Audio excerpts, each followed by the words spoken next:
Hello, you're listening to the DTA Wrestling Podcast, available on the go with Spotify, Amazon Music, and Acast.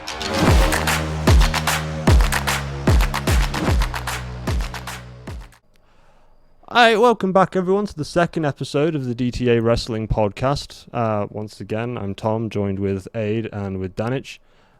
Thank you so much, by the way, to everyone who's checked out the first episode in the short period of time that it's been out. It really means a lot, especially for a new channel and a brand new video and on a topic that is very much widely covered at the moment. So I just want to say thank you very much to everyone who's done that today. Today we're going to be talking about kind of a few things that have gone in the week, sort of a recap of stuff that's happened on WWE shows as well as on AEWs, as this has been the week of AEW Grand Slam, and then obviously we'll do our traditional weekly hot take on something, and there's a few other things of just little pieces of information that have been dropped out in the media that are very kind of interesting and I think could benefit a good talking point from. So first of all, thanks guys, I hope you're all doing well and you're all cool and you're all good. And, yeah, we are. Sorry, I thought you were still talking about not to them. I meant you guys. I'm good anyway. I don't know about Danich. I'm good. I'm not like any of the people who haven't got a job this week, so it's just been another quiet week in wrestling, really. Yeah. It has. We'll talk about that after the weekly recap as well, with all the releases. Unbelievable. Some of those releases are completely insane, just for many different reasons and different points. Yes, yeah. So some of them are understandable, but we'll go on. Yeah, we'll get it. We'll get into it at some point. So we'll do these by the daily thing. So Monday, which was Monday Night Raw, Monday Night Raw. As per usual with Monday Night Raw, opens with Cody Rhodes. Hey. Yeah. Cody comes out, starts to talk again, and gets interrupted by Dom, who gets hair dryed, booed again throughout all of it, and it's the same boring. I don't understand. I don't understand. Again, we discussed this last week. I don't understand what their plan is with Cody. This just seems to be building to Survivor Series. Is all I can think about. Is it's just building towards. I was going to say, I think at the minute you can't. Like, traditionally, I'm thinking back now down the years, September pay-per-views and October pay-per-views, they're always so poor because they've got that one eye on the Survivor Series and further in the future, one eye on the Royal Rumble. So they just kind of drag out these like feuds to go, right, we've done September, we've done October, and I genuinely see Fastlane as being something of like, it's an inconvenience. Let's just get through it. We've got Cena, so we'll get some hits for that, but that's what we'll build it all around. We'll get on to Fastlane when it comes to talking about Friday Night SmackDown from this week. Cody was interrupted by Dom again on the pretense that Mami wasn't there. Rhea Ripley wasn't there because she has not been medically cleared for being attacked by Danich's girl Nia Jax last week. And it's just to build up that Cody and Dom have another match as the opening card for Raw, where the Judgment Day come out and you've got Finn Balor and Damian Priest on the sidelines watching the match. Dom loses to Cody, a very kind of a botched Three Amigos. Then Cody gets jumped by the Judgment Day, and then Kevin Owens and Sami Zayn come out again. I didn't expect that one come out. Oh, Sami Zayn and Kevin Owens again with the Judgment Day. Yeah, this seemed to be Sorry, go on, Danich. I was just going to say, is Kevin Owens the only person in WWE who's got, like they did it with CM Punk as well, he's the only person who's got a long-term memory. Everybody else in wrestling is like, oh, I know you tried to tap me last week, but you've said you're all right this week, so I'll go with it. And Kevin Owens is the only person who's like, last year you were evil, and now you say you're not, but I'm not trusting you. Literally in my notes, I said Kevin is the only one talking sense. He's the only... and it's like you say, it's what they did with Punk, of like, remember, like, Punk goes in some of his promos he cuts way back to the Survivor Series when he was with DX, and that was like his big, like, 2006, so probably like 7 years ago, when he cut the promo on Triple H when he was like banging on about leaving. So yeah, but didn't he have the match with Randy Orton at WrestleMania as well, because he got punted in the head by Orton to take the title off him? Probably, yeah. I imagine They pulled all that back, and like Punk even said, the writers said, "Oh, we forgot he did that," and Punk's like, "I've not forgotten he got the." How do you not just have a file and you just go flick through it and go, this is the start of Punk's feud career, and move it on. This was the closure, move it on. And yeah, Kevin Owens is the same. He's the only one going. He cuts it very. I like Kevin Owens on the mic. I think he shouts a bit too much, like a little bit kind of just like in your face, loud. But he does the aggression, isn't it? Yeah, but he does. He's very intense. Talk a lot of sense of being like, no, it's fine. I remember that when he cost you the world championship, and it's fine. I remember when he cost me the world championship at the Royal Rumble, and I remember when he cost you and all this, and like goes off about not trusting Jey Uso. And so that was a whole thing, and they walked off saying that Kevin needs to calm down and chill and give Jey Uso another chance. And Kevin's not having any of it. The next match we had was Ricochet versus Shinsuke on Monday Night Raw. Why? Because the week before, Seth Rollins was supposed to be having a match with Shinsuke, and Shinsuke didn't turn up to the ring. Instead, he was just attacking Ricochet in the back room. And now, oh, yes, he was. Yeah. Yes, he was, for no reason. And Ricochet has come and said, I don't want to be a pawn in someone else's mind games. Okay, that makes sense. Yeah. But I put, what did I put? Do the flips, flippy guy. That's literally all Ricochet is employed to do, is do the flips. He's just, that's...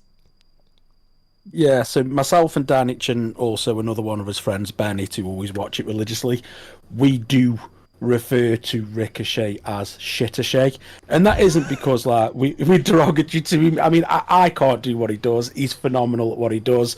It ain't for me, and I know. Yeah, I get it. It's Flippy Man does the flippy stuff, and it's like excellent. And Exactly. Fair play to Ricochet. He has tried to do more on the mic. He's done more work, and he has got better on the mic. But to me, he peaked as Prince Puma in Lucha Underground, and for me to see anything other than Prince Puma, no, he's not for me as Ricochet. But yeah, carry on. Sorry. Ricochet only works when he's got like the Logan Paul feud. If he's got somebody on the other side who's like full on entertainment, dare I say, are you allowed to mention it, like Velveteen Dream? The characters who are like full on entertainment bring the best out of Ricochet, because he will give you something like Aid said. He's phenomenal at like the flips and all of the acrobatics, but he needs that somebody to go, this feud is about, like with Logan Paul, me getting your girlfriend to announce that I'm the winner. So you've got like the entertainment angle. And unfortunately, Nakamura isn't that person in this current iteration of him. No. So I can imagine that match didn't really work. No, it didn't. And the worst thing about it was kind of Shinsuke sending a message to Seth, really, about, again, it doesn't make sense for it to be Ricochet. It would, and Seth seems to be going on this kind of heel turn that doesn't make any sense either. He's diverting back to the way he was when he was with the Authority, the kind of aggressive, not he looks mental, like he's got this whole kind of I don't know, even like Ric Flair type modern day era persona with the current way he is, but he's divulging back into this sort of heel thing where he came down to the ring to chase Nakamura during Nakamura's match with Ricochet, and saying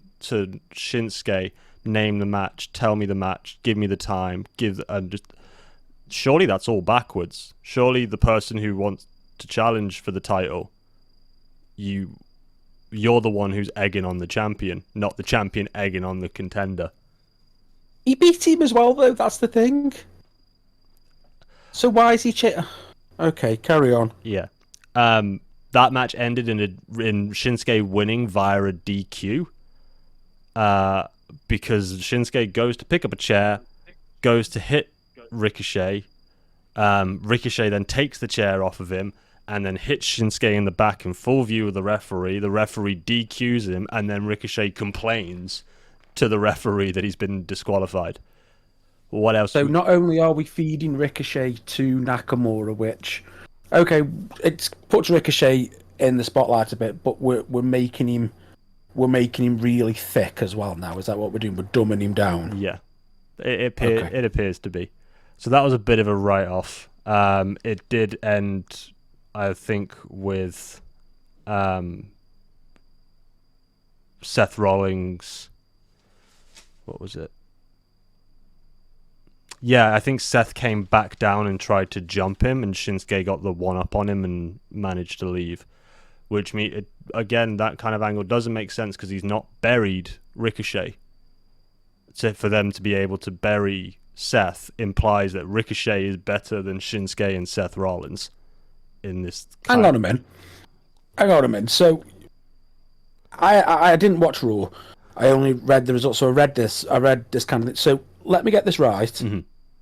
Seth come down. Yeah. Chase Nakamura. Yeah. And then just left of his own accord. No, he got ejected. He got right. The guy who we don't know why he what bald guy. I don't know his name. Adam Pearce. Adam Pearce. Don't know what his job is, but he's just there. That guy. General manager for both brands. That doesn't do any general managing of this. He's not Teddy. He's not the same kind of general. He doesn't do anything. No tag teams anymore. That's why. Well, yeah. Well, he just doesn't do. No Undertaker either. I know he just doesn't. No one-on-one with the Undertaker. Shame. So he gets ejected, and then Shinsuke loses via DQ. And then he comes back out. Then he comes back out, jumping the barricade down to then attack him, and then Shinsuke buries Seth, and then leaves. But it just makes no sense because that implies that if you couldn't bury Ricochet, you can bury the champion. Ricochet, therefore, is better than both of you if you're relying on a DQ. Yeah. Anyway, then we move on to the Dire match, which was Becky Lynch's open challenge. And she, of all the people that answer the open challenge, is Natalya. Okay. For some reason, Becky comes out and gives her big I am for this title. I'm for defending it. I'm for not hiding away with it. I'm for every week. The same thing Seth did when he first won the World Heavyweight Champion and was just issuing everything out when he wanted to. Exactly the same angle. I was just going to say as well, Natalya and Nakamura are basically the same kind of person in that company of, we've got a new champion. We need to make him legitimate. Yeah. We need somebody who's decent in the ring, who is a credible threat, but will ultimately lose. Natalya has done that job. I feel so sorry for her because she does that job so often when there's a new champion that they're like, you're the first challenger because we need somebody to go, oh, she's beat a veteran. She's made the title legitimate, and Natalya always gets that role. We need a jobber. Yes. We need a fresh jobber for the title, and it's always them. It's the same way whenever someone fresh comes into WWE, who do they put them up against for their first feud? Ziggler. Yeah, or The Miz. It's just them too. Daniel Bryan's first major feud when he was NXT's rookie was with The Miz. I think that's a massive insult on Bryan Danielson as well, for him to be an NXT rookie, considering how credible he was already before coming to WWE. WWE don't care about that. No, they don't. I was going to say, I think in the history of WWE history, they didn't. They wanted to put that. They wanted to make you think that they created them. They didn't want. It wasn't they didn't want you to know, but they wanted you to not remember. Yeah. I think that's the thing. It was They the want very anyone early that come in, days. these are new. Yeah, it's the very early days of NXT as well, wasn't it? It's kind of the first sort of run they Yes, had at it. with So the the game show format. Yeah. Yeah. And as well, if you remember, that was kind of, they were using Michael Cole at that time to give the feelings of how WWE sees anybody who works on the indies, where he used to say, like, this guy's done it all in the indies, but he's not worth anything here because he's not proved himself. And that's genuinely how I think they, not Triple H, but the old Vince McMahon method of it, like, okay, you've done everything outside of WWE, but you're not very good because you haven't done it here. You haven't done it in the WWE. I think the best example of that, and Danich will know exactly what I'm going to say here, the best example of Michael Cole telling Vince McMahon's feelings on something and how much he hated it would have been the Ultimate Deletion match. Oh, God, yeah. Remember that? He literally, before the Ultimate Deletion match, they had Michael Cole right dead in front of the camera going, we're so sorry that what you're going to see, that this is garbage. And we don't. It was in the main event, wasn't it? Yeah, the main event of a Raw once. And he read like a 5-minute kind of disclaimer about like we wouldn't have had anything to do with this. We just let him do it, and this is awful television. This is the same company that allowed Kelly to wrestle. Yes. Oh my god. Because that was their creation. She looked a lot nicer than Bray Wyatt or Matt Hardy, though. I suppose. Go on. So off track here. Yeah. So okay. So Becky's open challenge went out to Natalia, and Natalia came out giving her old big I am speech, like, I've been here for 15 years and I've done all this and I've done all that, and I've not been given the opportunities that you have. And Becky made a very, very good point of going, look, Natty, I'm not discrediting your achievements here at all. This is for young people to come and new people to come and prove themselves. Which, if they did that, and Becky was like the standard, in some people's eyes anyway, the standard to achieve was Becky Lynch as a champion, and it's someone's proving that rite of passage to be better than her and prove themselves to be champion, then I could get that angle. But you just bring out Natalia, who has a fairly okay match, I guess.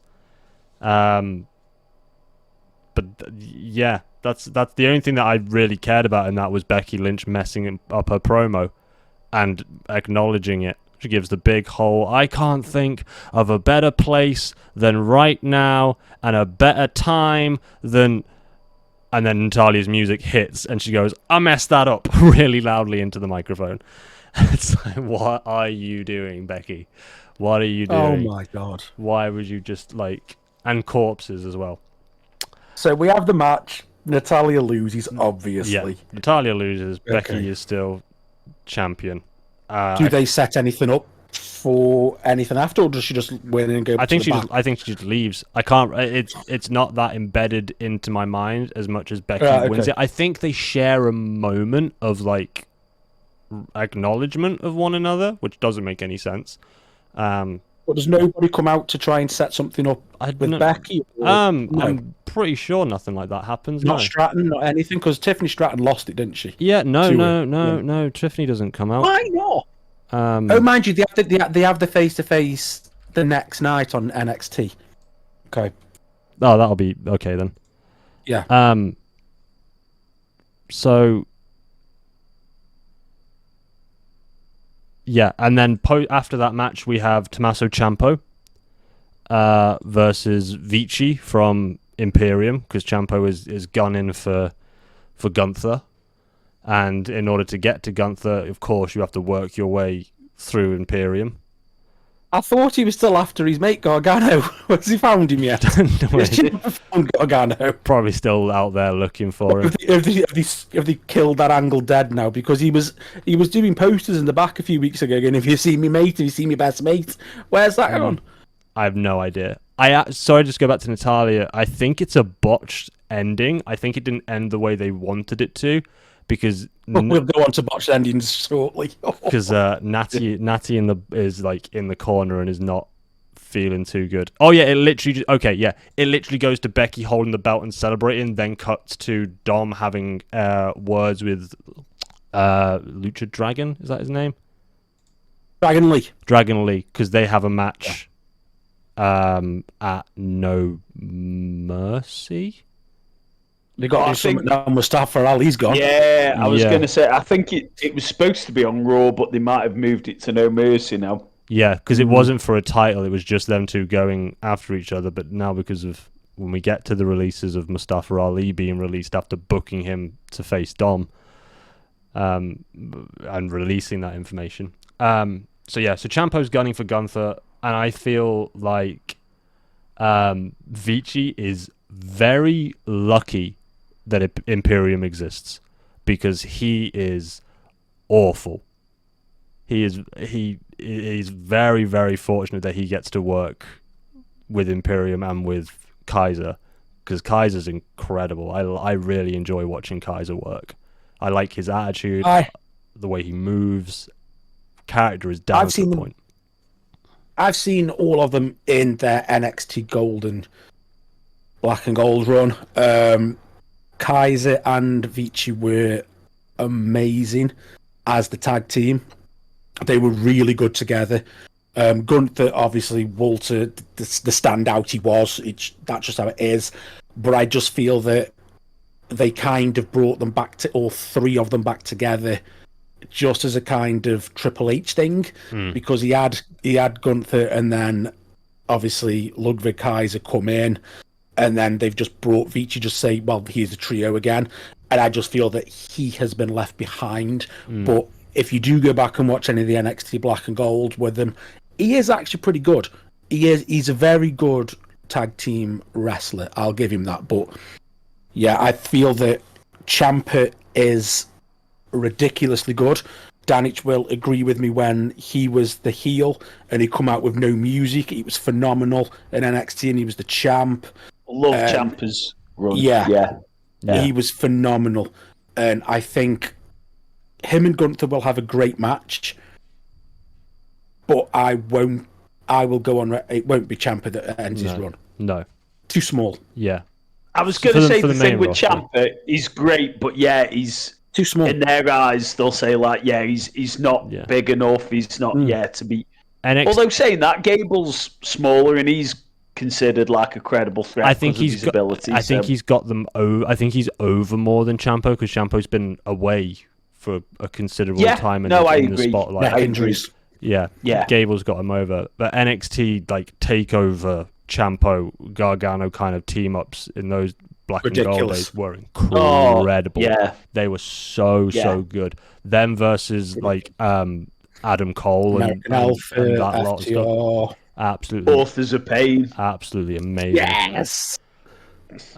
So we then move on to the main event, which is Jey Uso. So he lives up to his name. He's actually the main event this week. He is main event Jey Uso, and he's facing Drew McIntyre.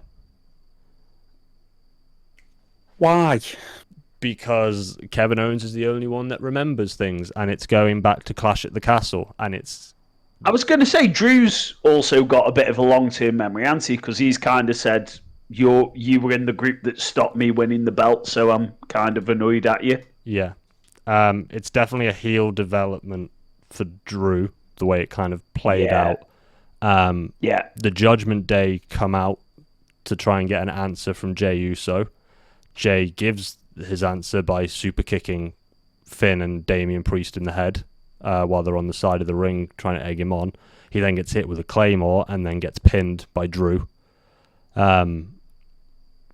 Drew rolls out and begins to walk away, and as he walks away, the Judgment Day come in and start hounding on Jey Uso, to which Drew gets about halfway down the ramp and stops and turns back and watches before Cody Rhodes comes out and Drew just disappears. They don't even show him leave. He just doesn't get the focal point anymore.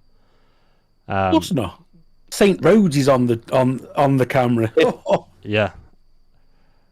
No, I thought the look back was enough just to say I can see it's going on, but I'm not coming to help you. Yeah. Yeah.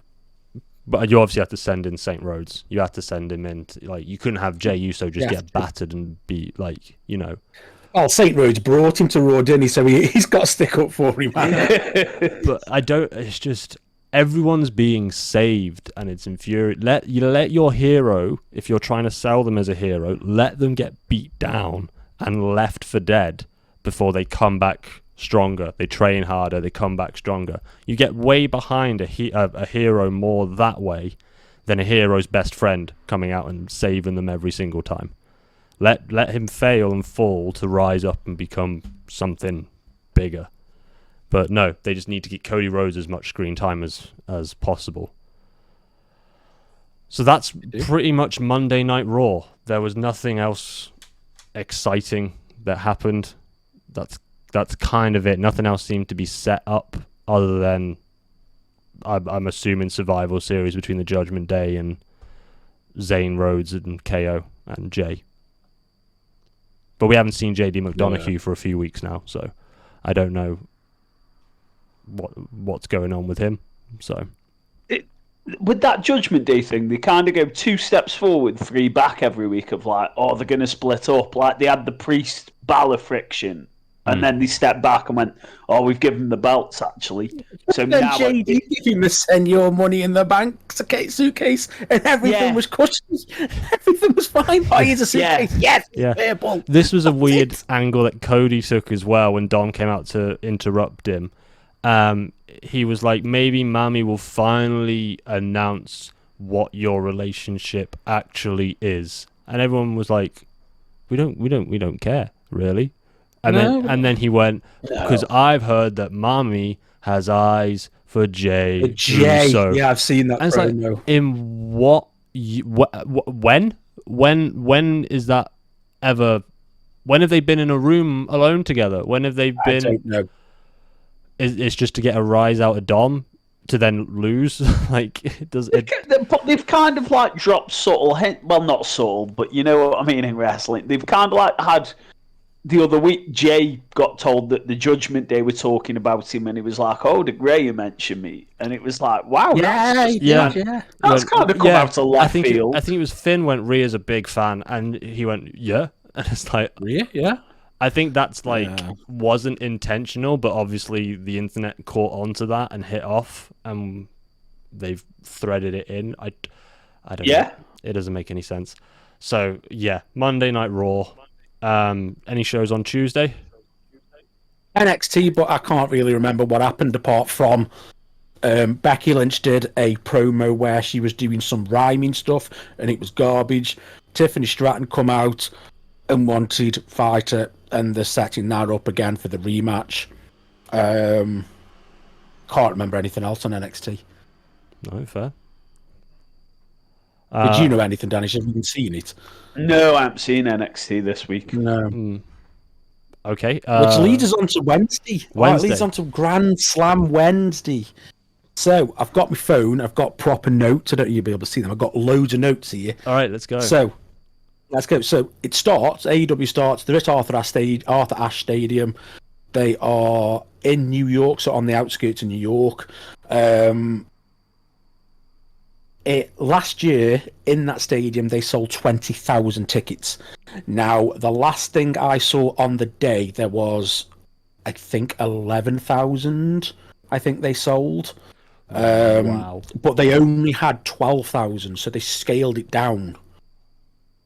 So there was only 11,000 in the building. So you couldn't go and buy so they couldn't have sold another 7,000 on the day type of thing. No, they only had. I think it was like another. I think it was, from what I saw, it was like.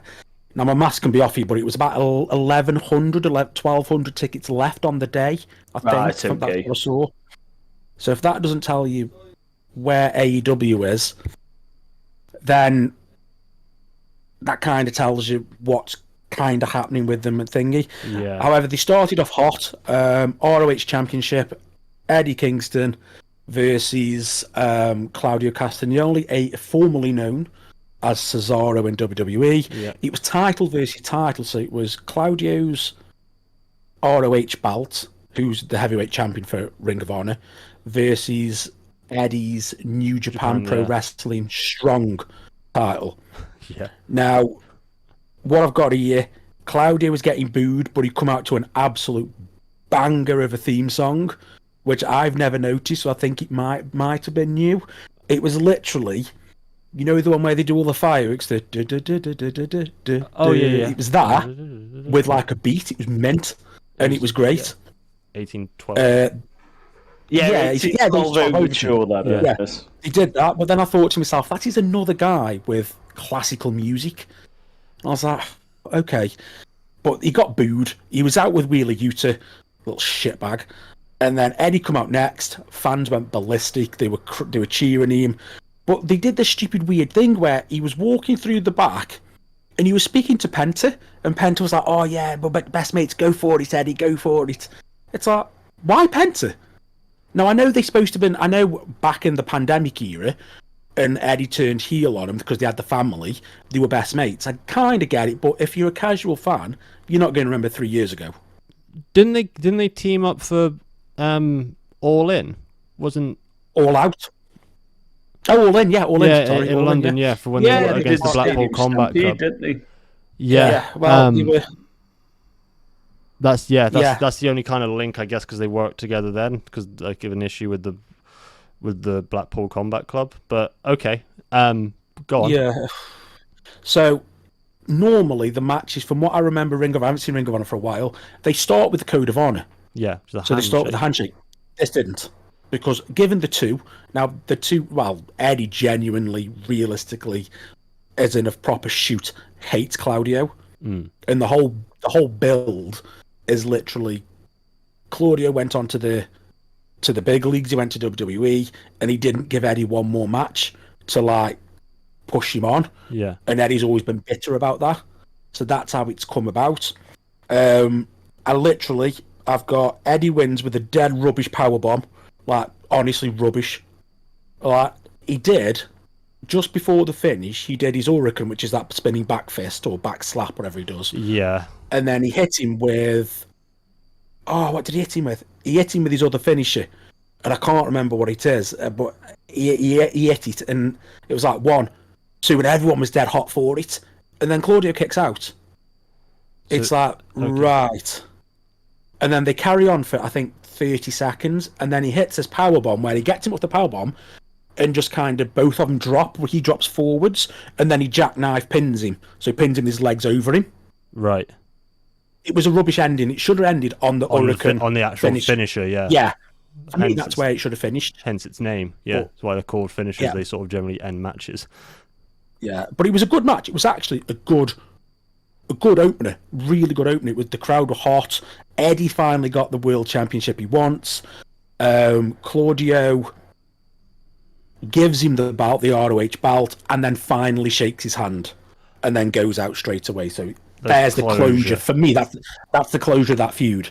Yeah, it was really good. The other thing that I meant, I put a note in this match, was literally Eddie was doing them silly slaps, the back slaps, and then Claudio was like, "These aren't hurting me." So as he's slapping him, he just gives him a proper right hand dig to the jaw, and he drops him, and it's just hilarious. Oh, wow! It's hilarious, and that's how that match finished. I'm this could have been a hot take from another thing. I'm not a fan of Eddie Kingston. Watching him, I like him on the mic. I like the way he talks. I think he can cut a decent promo. I can't stand him in the ring. Like, I agree with everything you've said, Tom. From a technical point of view, I don't understand how you can be strongman champ or strong style champ and have the worst looking strong style in the business. Those slaps where he's just like, I like, and he's doing them. I hate the rapid slaps, yeah, the little ones, the big ones all day long. Oh yeah, and when he's got them on the top rope and he's just like Ferris wheeling like forearms into their back, just over like a masseuse. I'm happy for him when he gets success, because I feel like there's a lot of times when he deserves it, and he's again fantastic on the mic. I just wish that his technical backed up him winning rather than just like the completion of a story. I wish his technical ability was just so much better. Yeah. So they go to a break after that, and then next up is 2 backstage segments. So one is an actual out of the ring, it's out of the building. So we go to Roddy Strong. He's in a hospital with the Kingdom, and I've literally got this. absolute gold. So they're there. Matt Taven is there reading out fan mail to Roddy Strong about how he's an inspiration for his neck and everything. And Roddy's literally just lying there with his neck brace on and glasses on, with his eyes closed. Adam Cole comes in, and then he goes, "Hey Roddy," he's like, "Adam," doing his Adam shtick, and he's like, "Open your eyes, Roddy," and he opens his eye, "You're here, hi," and it's just great. The Kingdom leave. They're saying they're going they're doing a match in Rampage, which we'll get onto that. Adam then says, "Oh, I've got to go now as well." It's like, right, okay. So then what Roddy does is he goes up he lifts himself up on the noisiest bed, and Adam stops, and then it's just a shot here, and then he goes, "Just go. Just freaking go." And then Adam goes, and then Roddy goes back down on the noisiest bed ever. And honestly, the whole segment is great. But the issue I've got here, and I wrote it down, so did they move Roddy Strong from Cincinnati last week to New York? That's how it feels like, because everybody left to New York. Because it doesn't say earlier in the week or anything. It just says, "Here's Roddy in hospital." It's like, is he in New York? Is he in Cincinnati? How they got there so quick? They just transferred him, and then we got to go be champs. Let's just hop on a quick flight from Cincinnati to New York. Yeah. And then after that, we get the best heel in the business, Christian. Unfortunately, again, he cuts another promo on Darby Allin. However, he challenges him to a triple threat match for Collision, which is Darby, Luchasaurus, and Christian for the TNT Championship. And then I've put here Sting is not allowed at ringside, which is fine, which sets up for yesterday's Collision. Next up is the Jericho and Guevara match. Now, these two are fighting because they've got a lot of unresolved issues. So literally, they just want to clear the air like brothers do, have a fight, and just crack on with getting to the tag belts. That's it. So I've made notes. Guevara comes out with some very familiar looking blue tights. It's a typical Sammy match, loads of high spots. Jericho didn't really mess up in this match, to be fair. There was 2 botches in the match. Guevara did his leapfrog and then his backspin over him. Mm-hmm. It looked like Guevara went too early and he caught Jericho. Right. So I don't know if that was whose fault that was, but I'd have put that down to Guevara because he's watching. And then the second one, Jericho was doing the springboard. The lion salt. The drop kick onto the outside. And it's supposed to have been Guevara catches him. Right. With a super kick instead. But Jericho landed either too short or Guevara was too far. Mm-hmm. And he didn't hit. And he missed completely. That was literally it. The only thing that I can say to this match which made me laugh, they were outside and they were tearing up the announce table. And Shivani goes, "We need Spanish announce tables next to us. We need the Spanish announce team next to us." And then Taz just starts wetting himself laughing. And I'm like, I got that. The end was phenomenal. The end was absolutely brilliant. Guevara went up for a shooting star press, and Jericho hit the code breaker as a reversal. Ooh. And it looked good. It looked phenomenal. And Sammy sold it like he was dead. Like he was just a limp weight. Great. Jericho wins. It was a good match, actually. It was all right. However, they go to the ending, they shake hands, they give a hug, and then as they're still shaking hands, basically it's WrestleMania 19. Guevara low blows Jericho, and Jericho falls on his chest, and then he pushes him off. Now, I noticed Jericho's wearing red and black, same as HBK was, and Guevara was wearing the exact same colour scheme as Jericho was at Mania 19. Right. So it was an homage. Yeah. And then, as he's coming out, Don Callis is there. Don Callis is with him. Guevara's basically joined Don Callis. Goes to a break. We then return. Don Callis and Guevara getting out of Dodge. They said they're going to reveal on Rampage why they did it. And then they run to Daniel Garcia. Nothing happens because Don Callis says, no, leave him. This kid's money. And they walk off. That's that. So it was a bit of a tease, but it wasn't. But it was like, I mean, I suppose just walk out. The reason why they did it is because Don JAS. extended the invitation to Jericho weeks ago, or months ago even. Yeah. Jericho turned it down. And Well, we find out on Rampage, and it's awful. I'll take your primary boy away from you. But also, just in the scheme of it, Sammy Guevara is such a natural heel. If you tune in him like face, Jericho's fine. He can do both. But Sammy just sits so much better as a heel. Yes, it's a smart move to keep him heel. Yeah. Do we feel so? Then we go back to the ring. Go on, sorry. It's okay. Do we feel like Jericho's slowly out the door? You think is he coming to the end of his run? I think he's coming to the end of his in-ring run. So and this does feel like a bit of a greatest hits tour. Like, I'd like to work with Ospreay. I'd like to work with Guevara. I'd like to team up with somebody else, type of thing. So I can see that. I think he's just ticking off as much as he can before he finishes. Okay, right. Next, we go back to the ring. I've got here the less good Lucha brother Ray Phoenix versus the plumber John Moxley for the AEW International strap. Right. Now, 2 years ago, I'd have loved this match. 2 or 3 years ago, I'd have loved this match. Now, not so much. However, it was a really good, fun match. It was really good. It looked like Moxley got stunned early because what they did the full start. They jumped before the ring bell, and they started fighting outside.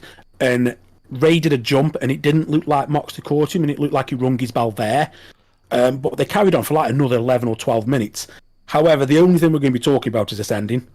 Right. So Ray picks him up in a weird kind of... has him over his shoulder with holding his head here for a pile driver tombstone thing. Right. And then he hits him, and then he drops him, and then he goes to count. So he goes over for the pin. Moxley's not moving. You can tell he isn't moving. And then Rick Knox goes 1, 2, stops, and then starts doing all this, looking. Points and then the shoulder. Yeah, and then Excalibur goes, maybe he twitched. It's no, he didn't twitch. No, he's sparked. And all this, you can just see, you can hear Moxley going, fuck off. You can hear him saying that. Yeah. And then you can hear Moxley say, do it again. And I think Moxley there saying, pin me. Yeah. Ray Phoenix, in the heat of the moment, picks him back up and does another pile driver, which looks worse. And then pins him for the 1, 2, 3. So then we've got a champ. Now, apparently, Mox was down and out, and they're thinking he's got a concussion. A serious concussion. He walks. Doesn't he leave, though? He manages to get up and walk out. They help him, yeah. He does, but he's quite bad. Also, on this, though, I've got Mox didn't bleed. Oh, that's a good one. That's a first. I didn't have that on my bingo card. Concussed. Bleeding on the inside. I mean, so the next up we've got. Go on. No. It's a smart. We said a bit before we went live. It's a smart decision that he decided to drop the belt because, yes, if he'd have kept it, or he'd said let me get the over. But if he's that far gone, he's been wrung that hard, you probably wouldn't want to carry on to give yourself even standing up, really. No. So it's a good idea that he's dropped the belt because he can now take the time off with injury and not have to relinquish the belt that they do when people go off on injury, and it becomes an open challenge for people to a vacated belt. So I think it's a good idea, and he can come back and say he can start a feud again and win the title back if he wants it or doesn't want it. Depends what they do with it. Also, as well, with Mox, he should have had time off with the whole Punk thing, and if you remember that. So he come back off holiday, didn't he? Yeah, he's done over a year full time, so he deserves a bit of time off. Really, I think. Just a shame it's coming from a concussion, from a legitimate concussion. Shame it's had to. Yeah, it's such a weird. It kind of goes back to when we had Omega versus Ospreay, and he hits that Tiger Driver and proper badly. And Kenny's back the next week, but there's obviously a check in there for seeing if he's okay. And then he's yeah, I'm fine. And then he hits the move again later on, but hits it safely or hits it properly. Yeah. If you've hit a move like that on somebody and their response is to go fuck off and do it again, or like pin me, which I think is what he's asking for. The do it again. Don't power drive me again. Yeah, don't pick me up. But the issue is that Moxie's gone along with the pickup. Well, he Moxie's got up. Well, he's had. He doesn't have to. He can just tell him. He hasn't. He could have said, "Well, as he's picking him up, don't pick me up. Just pin me." He's got him, but it needs to follow the thing. But if he's hurt him and he's gone fuck off, just end it. Like hit a move where he doesn't have to touch him. Yeah, do a flippy flip. Do a running shooting star press, or even lock his legs up. Do a figure four, lock him up and cause him to tap. Just don't do the same pile driver. Just don't do the injury move again. If I remember correctly, though, that second one, his head is quite a way off the mat, isn't it? No. Oh no, it's close. Maybe I've seen the first then, but there was one where I thought, it's not a million miles away. So it's so stupid. It's the equivalent of Brock that moonsault that shooting star press Brock does and nearly dies, to then go, let's do that again, and gets up and tries it one more time. It's stupid. Just don't. The sell isn't that necessary. If you've hit that move and he's kicked out of the pin, then don't just follow up with the same move again. It doesn't apply the same heat. Hit him with something different. Hit him with a submission. Get him to tap. They've had this a couple of times, though, haven't they? Like, can you remember in WWE, was it Neville broke his ankle and Jericho was... just counted, Jericho told him, didn't he? And the ref's like, oh, this isn't the planned finish. And he's like, his fucking ankle's facing the wrong way. Yeah. It doesn't matter if it's not the finish. He's broken his ankle. Just get it over. Let's go. Whoever's in your ear, tell them. Okay, it's got to change. Okay, so that's that. We've got a new AEW International Champion, Rey Fenix. We hope John gets well soon and all that good stuff for him. Next up was the women's match. It was Toni versus Saraya. Toni Storm versus Saraya for the women's belt. Okay. Now the gimmick there is obviously Toni lost it. Now she's kind of lost her mind in doing this like 1920s star, Hollywood star. I think she's nailing it. She's killing it. Toni Storm comes out first. Crowd's dead silent. Oh, really? Deathly silent. Yeah, deathly silent. And then Saraya comes out after. They're not much louder. Oh. They're not much louder at all, honestly. And I've literally got the highlight of the match was Toni Storm going under the ring and then being pulled out by Ruby Soho. And she's got some shoes. She hits Ruby Soho with the shoes. She tries to do a sneaky shot on Saraya with the shoes. She kicks out. Saraya wins. Okay. That's all I've got. That's how much I've got for it. And then lastly is the main event, Joe versus MJF. Now, this build-up is all based off Samoa Joe pushing MJF when he was a WWE extra 8 to 10 years ago. Yeah. That's where it's come from. There's no respect there, and he doesn't respect him. Yeah. Joe won that title tournament. He beat Roddy Strong. There you go. So, the thing that stood out to me with this was just before the match, they've done probably one of the best things AEW have ever done. They did a homage. Now, they've done an homage to the best there is, the best there was, the best there ever will be, Bret Hart. And just before you all say it, I don't see any Mick Foley homages. Just saying, Danich. There was no Mick Foley homages. Fancy that, eh? No, yeah, because no one can jump off a cell, are they? So that's because he isn't. I'm just saying, mate. So it was the promo with the kid where he sees MJF and he goes, Max. He shouts him. He comes back. Instead of giving him the glasses, he gives him the Burberry scarf. He gives him a whisper. He walks off, and then as he walks off, the kid goes to his dad. I'm adopted. So it's you're still a shithouse, but you're still there. Yeah. The match itself was brilliant. It was just fantastic. It was Joe being the wrecking machine, MJF selling a lot with his neck because obviously what happened at All In. The finish came, and it was a good finish. The finish came. Adam Cole came out. He jumped off the ramp, and you could see he's hurt his ankle. Yeah. Because Adam Cole said he was going to be there for Max, and he was. He jumped off this ramp because they didn't have the normal ramp. They had the ramp which leads right onto the ring apron. Oh, okay. And that's the one where Cody Rhodes split his head open. That's where he's got that scar from. Okay. So it's that kind of ramp. So he jumps off to the ring, to the bottom, to the ring floor. Yeah. And as you do, you can see him tweak his ankle. Now they carry on. The big thing was MJF's going to say he's going to choke him out.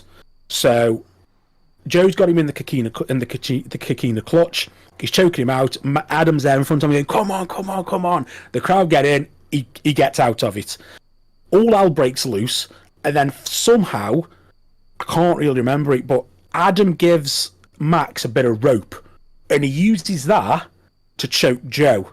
Right. And as he's choking Joe, he gets like the sleeper, the Kikina clutch in him, Yeah. but he's still choking him with that rope. So it's the same angle he did on Punk when he came from the corner of the ring and whips it over and holds him. Yeah. Yeah. And then he wins that way. Okay. And then as he's won, now I can't remember why it's on the floor. I can't. I'm sure someone in the comments will let me know. But the Dynamite Diamond ring's on the floor. Now, I can't remember if he tried to use it and he got knocked out. I can't remember.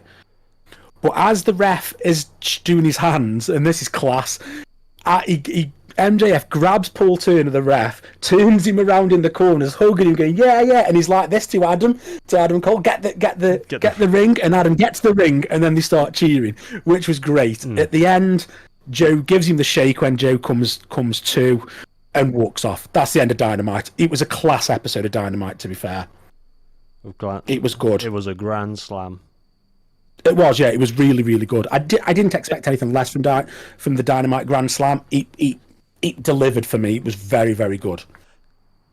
I'm failing to see how MJF misses any of his matches. He doesn't. He just doesn't miss. Doesn't matter who he's in the ring with. If he's with two, he proves it all the time. Two people, him and Adam Cole as a tag team, he's incredible. By himself, he's incredible. I sound like such a mark for him, and MJF would hate me for being that kind of person for him. But he embodies everything I want in professional wrestling in the modern era. Is just everything is what he does. He is the perfect heel. He's the perfect fake A.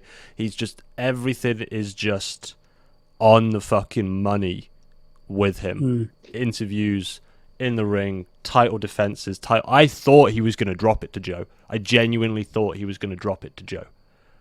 No, he just seemed like of everybody to come for him, seemed the most realistic was Joe.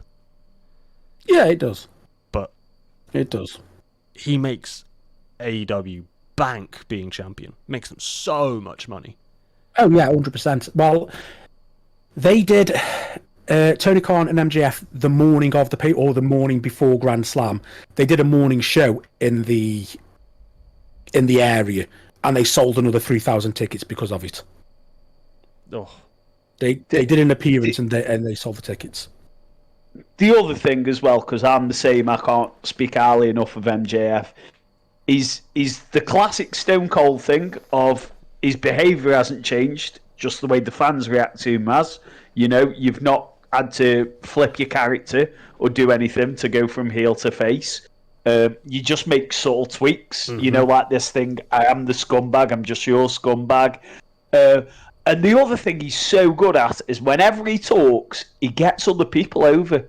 He will put you down, but he'll do it in a way where afterwards you think, bloody hell, he's just give that person a really good kind of like response of how they are amazing, but he's still said that he's going to beat them anyway. And everybody comes out better for an MJF segment. Yeah, he gives the whole yes and from any form of improv of being like, I'm going to give you so much of a baton to run with, even though it's degrading to you and I'm insulting you or I'm taking the piss out of you.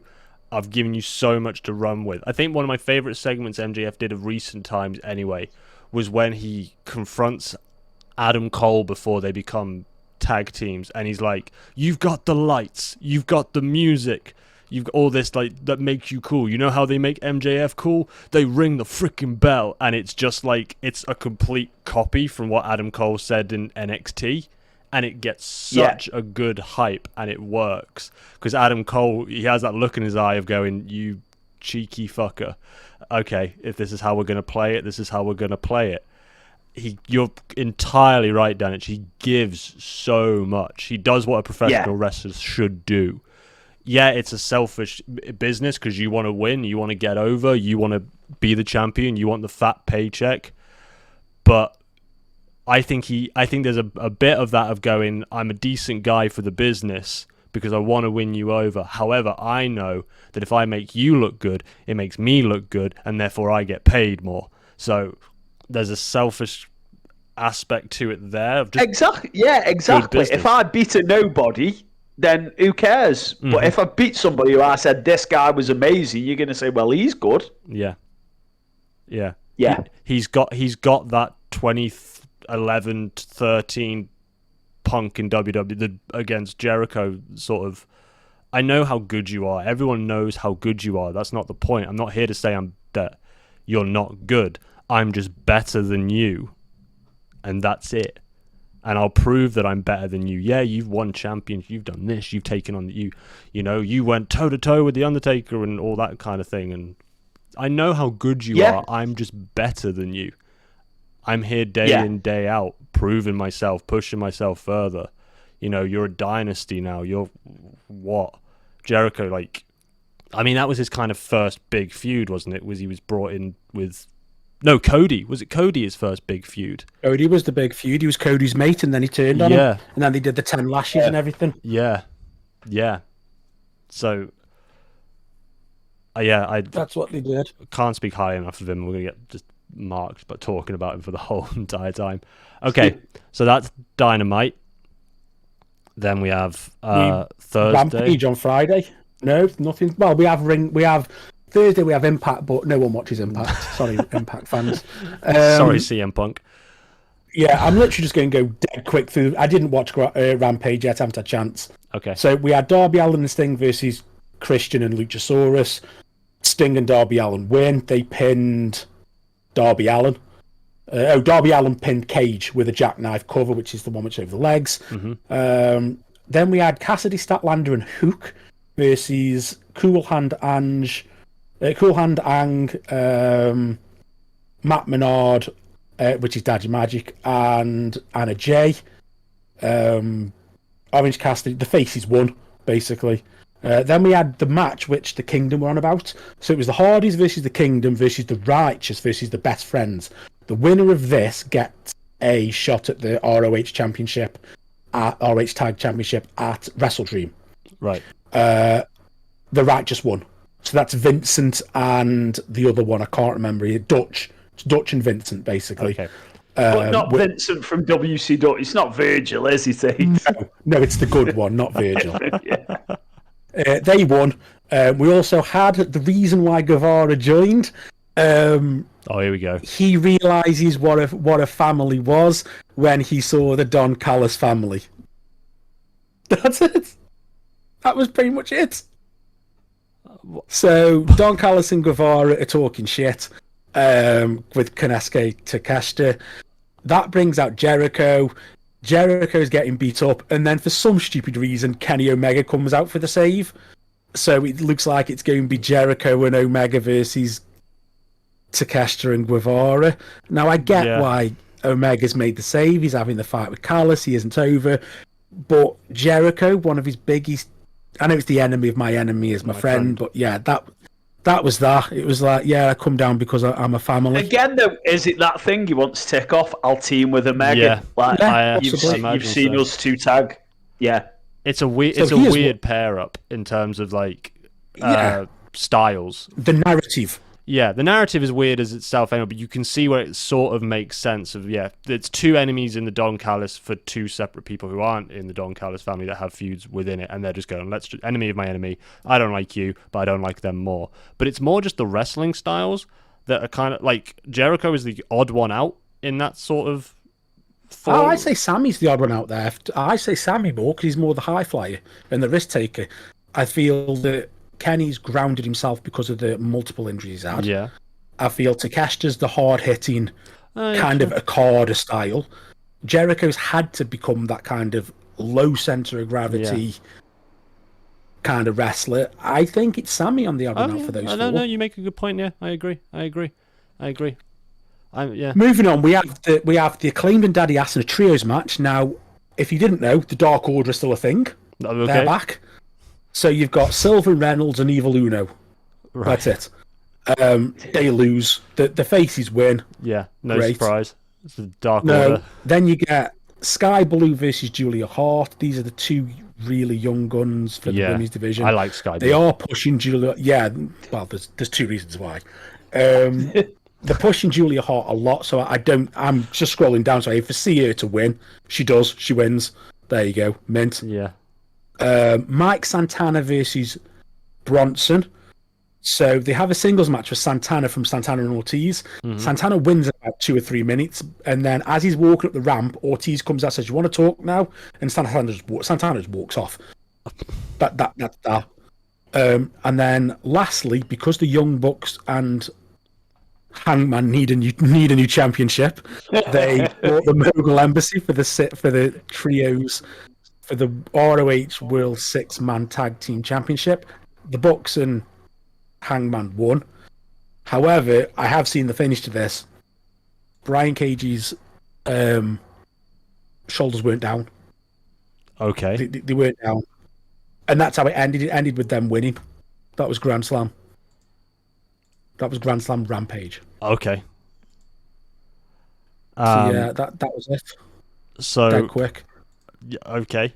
There's a lot. I guess the kind of the big sort of thing to take from that is Jericho Omega as sort of Jericho Omega, and then the Elite have some more belts. Okay. So why? that brings us to yesterday, which is Collision. Again, I haven't watched this yet, but I know. So they had that trios match with Luchasaurus, Darby Allin, and Christian for the belt. Now, Christian wins, and the way Christian wins, Darby Allin hits the coffin drop on Luchasaurus, and then Christian comes in and throws Darby out and pins Luchasaurus. And then he is now officially the champ. He's officially the champion. Yeah, that is and then Luchasaurus, genius. It's a brilliant. Luchasaurus puts him on his shoulders, and then he's cheering, and that's how that match ends. It's great. He's now officially the champ. That's amazing. That's such good stupid writing. You come in and pin the guy who's won you that championship in the first place. That's amazing. Nicely. So then we have Hook and RVD versus, again, Daddy Magic and Cool Hand Ang. Those are there again. The faces win. Supposed to be good, but the faces win. Julia Hart versus Kiera Hogan. Julia Hart wins, and then after that, she challenges Chris Statlander to a match at Wrestle Dream. Next is it's the TBS. Yeah. So next we get probably what's going to be that match of the night: Andrade El Idolo versus Jay White at Gold. Juice Robinson runs interference. Jay White wins with Blade Runner, which is his kind of reverse.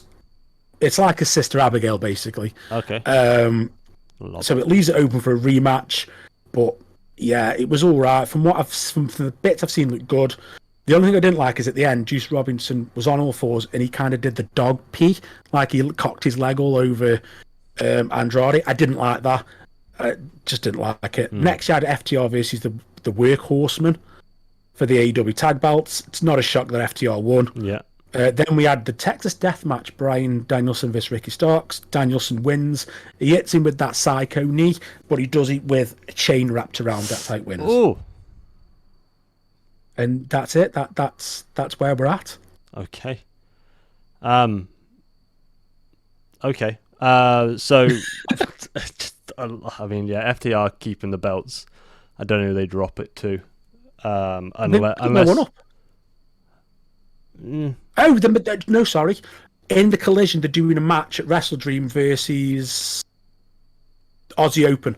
They had like a little. Another Aussie. Okay, promo. So Aussie Open, who lost the ROH belts to MJF and Adam Cole, are now going for FTR's belts. Yes. Okay, that's that could possibly be a time to drop them. It makes sense to have them lose their tag belts for them to be able to kind of run for these ones. Yeah. But I don't think they will. I think FTR are too far over to relinquish their belts. The only way I can see them possibly losing their belts is if the Daddy Ass and the Acclaimed lose their belts, and Daddy Ass finally puts his boots in and goes, guys, I'm done, and the Acclaimed become a duo, so they can't have the trio belts anymore, and then go after FTR that way. So, could possibly... Yeah, just give the trios belts the Bucks, because they need some more belts as well. The Bucks and Page need some more belts. No, I am ragging on them, but I adore all three of those in that. But I just don't. Me and Danich Danich said it first, because the Bucks need another belt, don't they? They didn't need it. I don't see the value in taking it off the Mogul Embassy. I didn't see the value in it. Obviously, we'll soon find out at the next Ring of Honor pay-per-view, but I didn't see any value of that, personally. That's fair. So we have... I'll quickly get through Friday Night SmackDown. Started off with John Cena introducing the show. He says he's back to compete. I don't think he is. He's here for a couple of months maybe, and that'll be it. I don't think he's back to fully compete. He says he's angry with the Bloodline because of them jumping him on the Grayson Waller effect the week before. So he asks for a partner who's equally mad, and he asks for a phenomenal partner, and AJ Styles comes out, and they demand a match against Jimmy Uso and Solo Sikoa, who come out and egg them on but don't actually get physical or involved. That ends pretty casually. It comes to a tag match between Santos Escobar and Rey Mysterio versus the Street Profits. I thought they were having the match. They're having a match next week. It's next Friday. I thought it was this week. No, it's next Friday, their match. Right, okay. The Street Profits win. It's not... they lose? I'm not entirely... Oh, a minute. I might have actually just phased out during this. SmackDown very much phased me over. It was a weird SmackDown from what I've read, but I'm sure the Profits lose because Bobby was like having a proper go, saying, "Give me the suits, give everything back." That might have been off a Raw. Oh no, yeah, no, sure I think you're right. Yeah, he loses, and yeah, Bobby's pretty. Yeah. I think it's a sneaky win. Yeah. So yeah, it's nothing. There's no heat built between Santos and Rey during that match. They kind of just work together. It does just seem to be friends going after friends, like just in terms of their match. After that whole segment again on The Rock coming back the week before, and it being the most viral thing at the time. Then we have Asuka versus Io Sky for the WWE Women's Championship, and I feel it's a weird match the way it starts off, because the ref is talking to Asuka, and Asuka is breaking character while they're talking, while Io Sky's walking out, as if she's being fed new information about the way the match is going to go. It seems very, very odd, and there's a lot of messy movements in it. But then before the match even starts, Charlotte Flair comes out and sits at ringsides and watches. It looks very, very sloppy, but it's to set up Charlotte Flair taking on Bayley at Fastlane, I believe is the match they're doing it for. I think so. But Io Sky retains, Io Sky wins. I feel sorry because I really like Io Sky and I want to push her and I want her to win, but she's got Money in the Bank cash-in curses of being a champion, because you haven't legitimately won that championship. You've come in at a prime opportunity. And usually Money in the Bank championships don't last very long. They kind of lose them fairly quickly to somebody else. And they do. I want Io to have that push. I think she's very capable of having that push, and she's very talented. And I think Damage Control are holding her back from that. But yeah. So they've set up this whole thing for Bayley. It's a very sloppy, messy match. Asuka beams EO in the sky. EO in the sky. EO in the sky. beams EO in the face with a backhand as she spins, like knuckles across her eyebrow. Ooh. Proper hits her.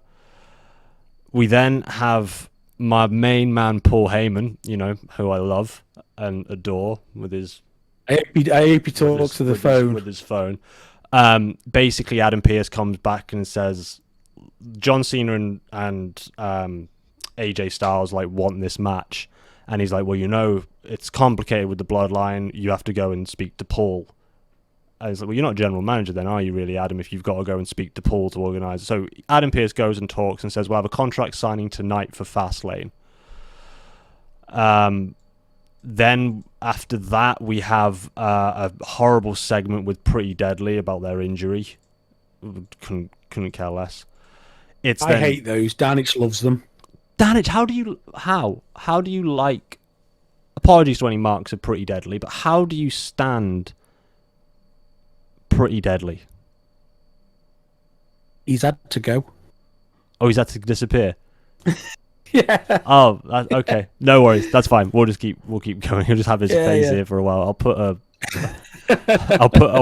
have you seen this missing person poster over his camera when we get to this point. He's just messaged me. He's had to go. That's okay. So we have Grayson Waller and A-Town Down. Same person. Yeah, versus the Brawling Brutes for some reason. I don't know why. I also feel sorry for them because their intro music starts with a video of Sheamus every single time. It's Sheamus's face. It's like, well, you're not that established. The Brawling Brutes for the majority. This is kind of they're very much given up. I think on Austin Theory. They've very much given up on him and just pushing this pretty boy superstar Tampa Bay kind of look to them and Grayson Waller being together. They do manage to pick up the win over the Brawling Brutes. It's not the cleanest of wins. It's quite a nice finish. Grayson Waller kind of does his rolling stunner where he jumps through the ropes into the ring and hits the stunner. I despise that move. He hits that into whatever Theory's finisher is, the wannabe attitude adjustment, whatever it. Yeah, the issue I've got with the Grayson Waller finisher is he's got to be outside the ring to do it. So they've got to set that up. So can you imagine him at WrestleMania? Say WrestleMania 45. He's there. He's over it. He's going to win the belt. We need to get me out the ring. Yeah. Why Grayson? So I can't be finisher. Can you not be finishing in here? And I've got to go outside first. He can't hit a stunner, can he? Because that's not only Stone Cold, but that's Kevin Owens. Yeah, exactly. So he has to somehow... He has to kind of do that thing where he tries to get thrown over the rope, but holds on and then does the drop down where he dunks their head on the ropes and then rolls into it that way. So he always has to be... He can never be in a position of power to hit that move, because he's got no logical power reason to be outside the ring. So they pick up the victory. Now, the SmackDown that's on YouTube for the full episode of it is an hour and 30 minutes long. Obviously, that's what it is for across the board for their airtime they have with Peacock. I was going to say adverts and such. Yeah, you remove adverts, don't you? Drags it up to about 2-hour show with the adverts. So on the YouTube video, an hour and 14 minutes is where they announce the contract signing. So for the next 16 minutes is a segment of a contract signing where Paul Heyman comes out to very, very harsh boos, very, very not over with the crowd, to which he has a fantastic response about saying, you can boo my kosher keister. It's for all I care. Yes. It then has Jimmy and Jay coming out. Not Jimmy and Jay. Jimmy and Solo. Jimmy and Solo coming out after attacking AJ Styles, and he gets put in an ambulance and taken away. You see where this. because Carl Anderson says something, don't he? I forgot what Carl Anderson does something dead stupid and dead weird. That's what you get when you mess with the bloodline. Yeah, he says, I told him, John, hospital." I told him not to get involved with the bloodline. This is what happens when you get and then gets in the, and you see Cena's Suppose like, he's best mate. He's like, what? yeah, like no one's asked you to speak right now, Carl Anderson. You've just thrown that in because you want a bit of screen time. Just get in. Just So he get in the gets ambulance. in. Solo and Jimmy come out and they start talking about like, you haven't got a partner, and the entire ring, the entire audience starts singing Rocky Baye. Just keep singing that constantly. No one addresses it in the, such a missed opportunity that no one addresses it in the ring. And then Cena comes out by himself to attack both of them and gets dropped. So you see where this is going, what they're building for Fastlane, because the tag match has to happen, and it's going to be The Rock and John Cena. Cena Rock as a tag team going against Solo and Jimmy. Yeah, and then Roman will come out at the end when Cena and Rock win. Yeah. And now they could swerve you. And Rock bottoms Cena. Possibly. And then they both stand together. But I don't see it. I reckon Roman will just stand on the ramp and just stare at The Rock. Yeah, I think so. I think the angle, I like what we said last week. The angle I think you go with is the true tribal chief is in town now, which is an opportunity they missed so much. Like when they started singing Rocky and they started singing about The Rock, you had such a prime opportunity there to address that they're singing and being like, I don't care about The Rock. Roman Reigns is the true tribal chief. He's the only one you should be talking about. Oh my God, that builds up The Rock coming back and being like, really? 100%. Really? You want to... Okay. And that forms the partnership. They may address that, and Paul Heyman's probably gone afterwards and gone, what are you doing? They were singing about The Rock. Because Jimmy takes the mic off of Paul Heyman, like snatches it off of him, and starts walking and parading and talking. It's a very odd sort of thing to do. Paul Heyman it was an odd SmackDown. Yeah, it's a very, very odd SmackDown. Yeah, it is. So when Danich was talking about it to me, he was like, it's a very, very weird SmackDown. So I started like clipping through, like one of the YouTubers clipping through. So I was like, it seems messy. Yeah, it does. Yeah, I don't understand. I think because they have such a small window of time and all they're focusing on is the bloodline. That's all they really care about is the bloodline. SmackDown only cares about the bloodline. Raw only cares about the Judgment Day. And every segment that they're building to that, and everything in between is incoherent filler.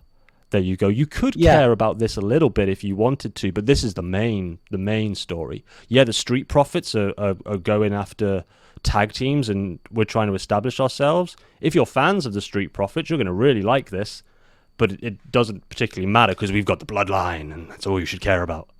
I said this to Danich last time I was around his house, actually. I think that WWE, Triple H in particular, has booked himself into a corner, and you've hit the nail on the head. SmackDown have got the Bloodline, Thingy have got the Judgment Day, Raw's got the Judgment Day. Mm-hmm. Anything else after that feels like an afterthought. Yeah. Like Shinsuke, Seth. Mm-hmm. To be fair, out of nowhere, yes, Shinsuke's done really well with it, doing the I know about your back. Yeah. That was phenomenal. But again, there's no natural build. Like Shinsuke wasn't on tally for ages before that. Mm-hmm. He come down, he did a tag match, and then that was it. He was fighting. It's like, okay. Everything else, as you say, it's inconsequential because WWE want you to focus on the two big storylines, and the two big storylines are really good. But if you take those two out, you've got very messy shows. Yeah, entirely. They can't fill an hour and a half of of Bloodline and of Judgment Day, and it's like you say, there's no natural progression into all these other characters and all these other things that they're doing. Which in reverse for AEW is it seems to be equal time of coherent storylines. Like we've given you all these threads and roads to follow that granted, our shows are 3 hours, 6 hours long in terms of the pay-per-view, but you're getting your money's worth and your time's worth most of the time with that. I think since all... Which one? I think since All Out, which was the Chicago one, the week after the Wembley one. Yeah. I think AEW's booking has been a lot more focused. And I think that's just coincidental with Punk's release. I don't think that Punk was the tyrant that the AEW, the Twitter X universe makes out. Do I think he had an ego? Do I think he wanted Collision to be a wrestling show? Yes. I've spoken to Danich before about this. I really enjoyed the first 4 or 5 episodes of Collision. I love them. And I shouldn't do, because Punk's there. I know about Punk. He's got an attitude. But you know what? It felt like a good old-fashioned wrestling show. Yeah. And I enjoy it. Yeah, fair enough. I said the issue that they've got is it's a small Collision roster. Yeah. And that will be because of Punk saying, well, I need to be kept away from these people in order to function. Well, I don't necessarily think Punk has said that to say I need to be away from them, but they've raised concern. So Collision was a show made for CM Punk to perform on. Yeah. It was. That's what it was made for. It's like CM Punk returns on the first episode of Collision. It's like, well, this is obviously CM Punk's show. He has no say in the show, but it's his show. It's a place where he can perform and we can still make money. But now he's gone. It's just Tony Khan weirds me out a little bit. Because he's come with this whole thing of saying I was threatened. Is it the hugging? It's not the just hugging that. Scares me. It's the way he looks. He looks terrified by his own roster. He looks terrified by everyone that's there. When he's ever in interviews, he's really small and shriveled, and his eyes are really wide, and he's like, "Oh God, what are they gonna say?" And he's like, "My life was threatened at a wrestling show." Yeah, and it's like, I mean, Punk is probably I'm a big mark for Punk as a wrestler, as a person, as Phil Brooks. I can understand he's a bit of a knob. I get that. I get his attitude and his responses to things and the way he deals with things. It's a bit childish, and he should grow up and grow up a bit. But also, you're the boss, Tony. You own AEW. This is your company. And granted, if you've let him go, but you haven't let him go. You've had you and your board of directors and him and his agent and everything sit down together and discuss terms to get rid of him. But you're the boss, like Tony. Show a bit of backbone. Show a little bit of fight, a little bit of... I think it should have...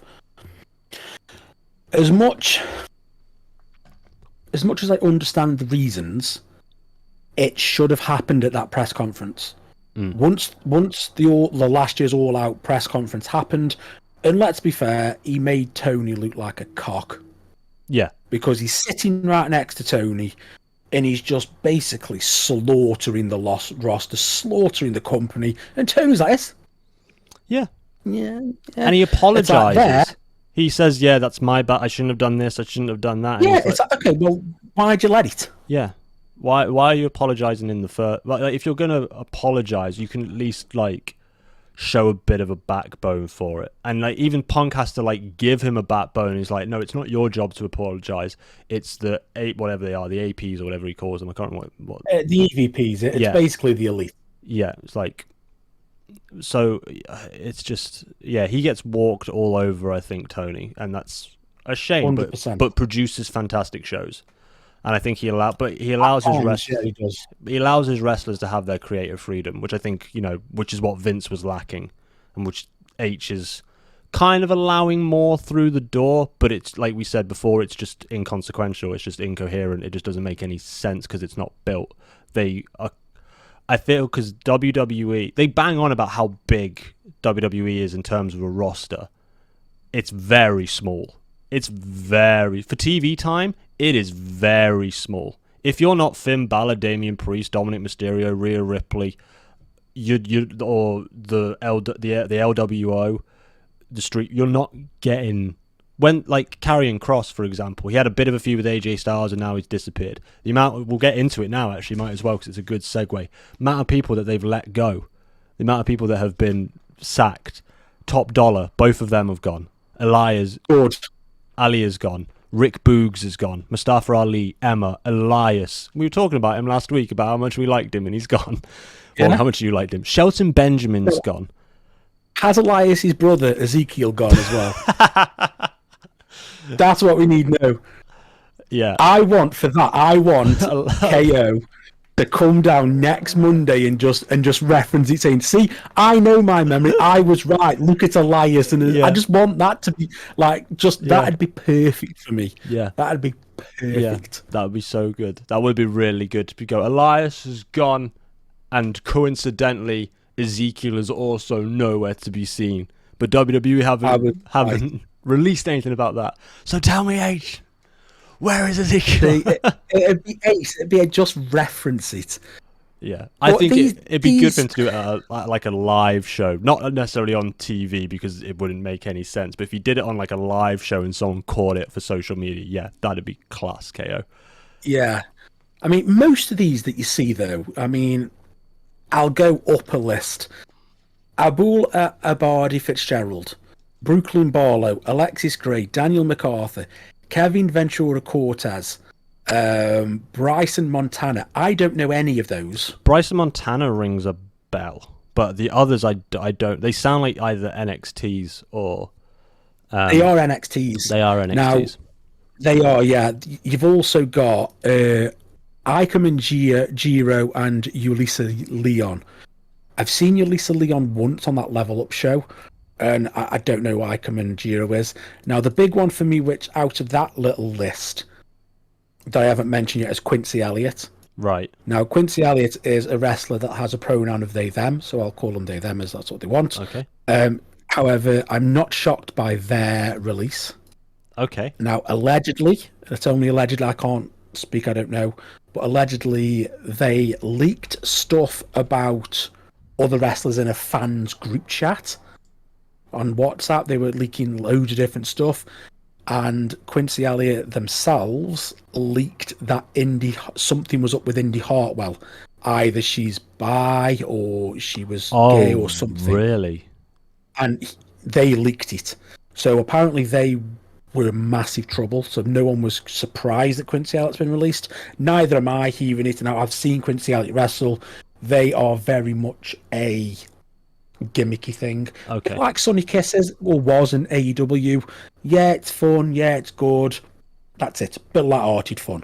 Then you've got, which gutted me, Shanky. Now, Shanky was with Jinder Mahal. He did the dancing on SmackDown, and I was like, no dancing. And then he did a dance with Samantha Irving, the ring girl. And the best thing that this happened was when Pat McAfee was commentating, and then with the song, he was just going, go Shanky, the skyscraping Shanky, and he was dancing as well. And Cole's like, sit down, Pat, and it was great. Dabakato, he was Commander Aziz with what's his face, Apollo Crews. Not surprised. Dana Brooke, I called it in one of my group chats.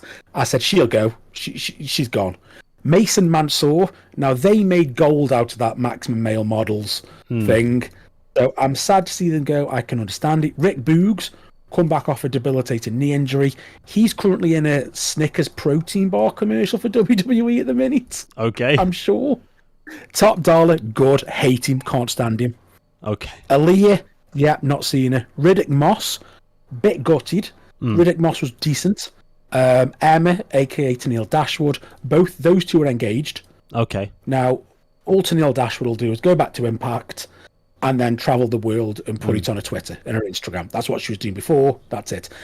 The big ones, Mustafa Ali, Elias, Shelton Benjamin, Dolph Ziggler, and announced, I think, yesterday or the day before, Matt Riddle has gone. No. Matt Riddle has gone. Is this because of the issue that was in JFK when he was in the airport, or is this just? But that was I would say that is the straw that broke the camel's back, so to speak. They've had quite a lot of issues with Riddle. One with Goldberg, when he was calling Goldberg out, he was calling Brock out, and then Goldberg face, he was like, "Oh, I'm sorry, Mr. Goldberg, I'm sorry, really? Bill." It's like, oh yeah, he proper pussied out. Then they had all the stuff with Seth, which was legit, where they wouldn't fight, they wouldn't be in the same ring. Yeah. And then he had all the stuff where his wife left him with the kids, and then he started dating porn stars. Right. So And then he just kind of went off the rails a little bit. He's just trouble. okay. Matt Riddle is just trouble. He's a great talent, but he's trouble. He's just troublesome. He needs to sort himself out and then possibly come And I think back. this was the straw that broke the camel's back. He is WWE's Orange Cassidy in my eye. This whole bro thing with the scooter and I can't. Yeah, I don't like it. It doesn't resonate. He's also very much. I mean, the meme was for a while when he was with Asuka and being like, "Do you think they'd like scooters in Japan?" And then just like completely breaks like, "I'm so sorry," and then just like walks off the camera and Asuka's kind of just phenomenal. left okay and then carries on going. If he it wouldn't surprise me if he gets picked up by, if he goes back to UFC, wouldn't surprise me if he goes back to doing that again. Wouldn't surprise me if we see him in AEW. Wouldn't surprise me there. Now, I've not seen anything about this. This is just my thought because I saw something on Riddle a few months ago when I was watching The Ultimate Fighter. Mm-hmm. Riddle was in The Ultimate Fighter, and I don't think he won it, but he was in it, and then he got picked up. Riddle hates Dana White. Oh, so maybe and Dana White hates Riddle. They despise each other. Oh. Now, it's also a coincidence that Endeavor have taken over WWE, which owns UFC. Yeah. I don't understand the idea of the partnership between that, because they've talked about having UFC fighters make the transition. Maybe it's just to make that transition easier, so they stay on contract with both, and it's just not a whole big rigmarole. I think the big thing there is Matt Riddle's got trouble. He's had issue with Dana White. They may come into contact. Let's get rid of Riddle. Yeah. Could be that kind of. Ziggler's a big loss, regardless of how old he is, what he has and hasn't done at the moment. He's a big loss. He's a massive loss. He's another one of those get over merchants for a lot of people. He sells like his life depends on it. He's incredible on the mic. Yeah. He's one of those superstars where he was so it confuses me where you have a wrestler that's so over with the fans and who loves to see wrestle. He was always like number ones in Royal Rumbles, or was early numbers in Royal Rumbles. I think he's been number one or number two about 4 or 5 times or something like that. In the Royal Rumbles, he gets people over, he gets the crowd over, and just never had a belt stuck on him of any kind of substantial worth for a period of time. And I think if he goes to AEW, I think they'll give him much more creative freedom to do what he wants to do. I think him going to Collision would be very, very good for their brand. I think would be very, very good for him, putting him on Collision without Punk being there. It's a big name, isn't it, as well? Oh, yeah, it's a huge name. However, well, mind you, Punk's not there now, is he? I was going to say Ryan Nemeth and Punk don't like each other, and Punk banned him from being there. So that was something. But now, I can see that. I can see him on Collision. I think Collision will be a good show for him. I can see that. I think, as you say, he's a big enough name to fill that CM Punk void. Yeah. But then not a massive one to go, oh, you know what, we're going to struggle.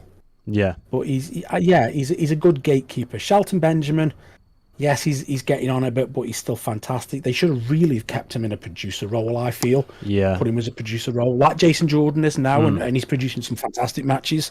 He produced the matches with Gunther and Gable. Oh wow! It was Jason Jordan that produced it with them too. So it was going to be phenomenal. Elias is fantastic character work. He will land, and he will be good wherever he goes. I think personally he'll probably either do Impact or he will pursue his music career. Yeah, I can see that. Yeah. I think putting Shelton in.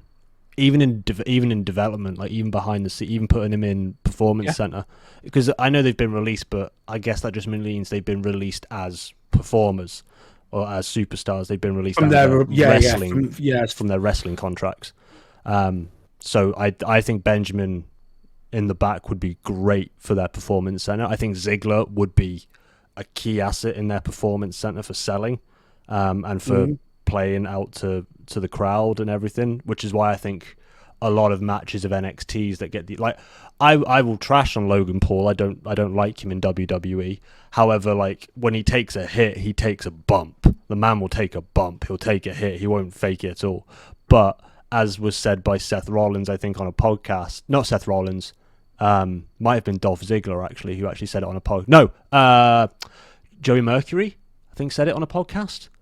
Yeah, Joey Mercury said it on a podcast where they were talking about Logan Paul in WWE and how he feels about it, and how like he's an up and comer and he's doing really, really well. And Joey went, well, if I got to work 6 hours a day, 5 days a week with the best in the business, Shawn Michaels, in private tutoring lessons, yeah, I'd probably be shooting up in my first couple of weeks as well, and only need to wrestle a few shows.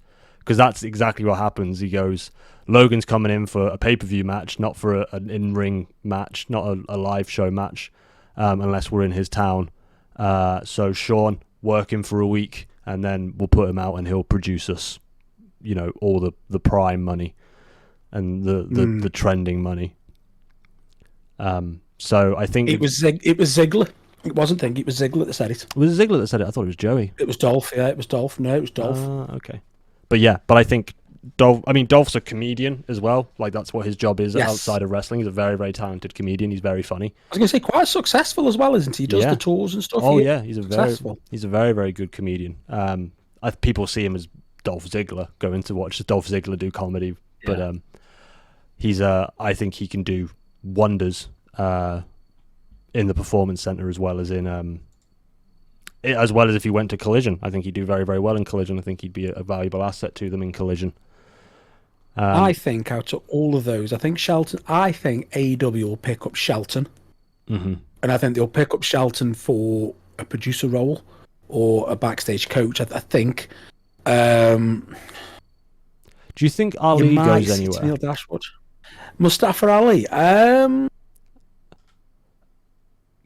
don't see him fitting into AEW. No, he's another one of those. He's another Ricochet, which I feel like is one of the reasons why he may have been let go, because it's like we've got a guy that does flips. We've got a flippy guy. Because that's what he's. Well, he wanted out of his contract a few months ago, didn't he? And they said no, and then they took him down to NXT. It's like, well, why? If just let him go. Just let him go, yeah. But yeah, I think he may. I think AEW may pick him up, but not for AEW, for Ring of Honor. Okay. Because AEW owns Ring of Honor. They may pick him up for Ring of Honor. I think that Mustafa Ali will do well on most independents. Yeah. I think he'll do well he'd do well in Impact. Mm-hmm. I think he'd do well at DDT and Noah. I don't think he's New Japan style. No. DDT, I could see him doing a very, very good job. Yeah. Because they have the kind of performance aspect of it in DDT. It's a lot more gimmicky DDT. It's a lot more flashy. You know, they have wrestling matches against a training dummy, like one guy versus. They had thing, didn't they? Was it today, last night, or now, or yes? I think it might have been yesterday your time, where they had Matt Cardona versus Maki Ito. Right. They had that, and you had a spot where Matt Cardona was doing low blows on Maki Ito, and Maki's like. And then his ass doing loads, and it's just looking at him, and then he goes to his valet, get me the belt, and I just get shot. She low blows him, amazing. And it's like amazing. So yeah, DDT's got that kind of comedy style, and only sometimes. Obviously, they can do some fantastic matches. Oh yeah, they do some amazing matches. I think he'd do okay there. Mm-hmm. I think he would. I can't see him at AEW. I could potentially see him at Ring of Honor, but whereabouts? Fighting Yuta, fighting Daniel Garcia, fighting Buddy Murphy. But other than that, he was very much a WWE talent, and I can't really see him anywhere else. No, yeah. I mean, I don't think you'll see Dana Brooke in a wrestling ring ever again. Top Dollars. I just hope he falls off a planet. No, I think Top Dollar. He'll do his rap stuff as AJ Francis. He'll do his rapping. We may see him at an Impact. We may see him at an indie show. I think Boogs. Yeah. I think a lot of them know. are either just gonna fall into indie circuits, because the fact is their resume will say that they were a WWE wrestler, and indie circuits will lap that up to put on their posters, and people will pay and come 100%. And watch them. So they'll still make a career wrestling. They just, they just won't be performing at what many would consider the end game, the elite levels, the high levels. I think you'll see the majority on the meet and greet circuits as well, like Starcast and things like that. You'll definitely see someone like Dana Brooke there. You'll definitely see like Dolph there, because he likes that kind of thing. I'd see Elias. I'd see Tennille Dashwood would be there with her fiance. Elias Riddick did Moss. a lot of meet and greets. Yeah, Aaliyah, she was decent. I think that. And Rick Boogs, I could see him doing that kind of stuff. Mason Mansour, they did a podcast straight after. Now, I haven't read it, haven't seen it, so I don't know what it says, but they laid out what they were going to do. Okay. And apparently they were going to lean into the male model stuff, and it got a bit of backlash. Now, I don't know what it says. I don't know why I'm bringing it up, but they laid out their plan for the indies, and apparently it's supposed to have been corny, cheesy, and it's just going. Oh, it's just been called out. Oh, right. It's been called out a lot. But I should have done some research on it, but I just didn't. It was just with us checking this. It's just weird. But I hope everyone lands on the feet, and I hope they all get jobs. It's never nice to lose a job. No, definitely not. Definitely not when you're performing at what they consider like the elite of places to perform at, especially with WWE. Yeah. If you're performing on, I mean, Dolph hasn't been for a while, but Dolph's always been main roster guy for majority, even Spirit Squad. Wasn't the last time we saw him, he was NXT champ with Breaker? I have no idea. I do not remember the last time. He was. That I'm sure that's the last time we saw Dolph. He was getting Bron Breaker over. Okay, I'm sure it was. Sure. But yeah, I hope they'll get a job apart from Top Dollar. I hope. I hope they agree. I hope the ones that are definitely worth their weight continue to do well. I would love to see Dolph Ziggler in the ring more often. I think, again, I will stand by that. If he goes to Collision, he would do very, very well at Collision. And think of the match that think of the match, and half of that roster can have him and Miro. Now we've seen WWE, but you'll see it different because they haven't got the WWE constraints. Dolph Miro, Dolph Jay White, Dolph Andrade. You've got even Dolph Juice. Then you've got others that can come in, because obviously now Mr. Brooks isn't there. You can bring Kenny in. And Ziggler, Guevara and Dolph. Adam Cole and Dolph, MJF and Dolph. That would be MJF fair. And Dolph. Them two on the mic together could be, if Dolph is allowed to run, I think those two could go at it fairly well. Dolph would. Dolph versus Joe, because he can sell so well. Joe manhandling Dolph Ziggler just visually would look incredible to see the powerhouse throw him about and crush him. You've got Hobbs as well. You got Ricky Starks as well. Yeah. Get Ricky Starks over as your big AEW sign Dolph Ziggler.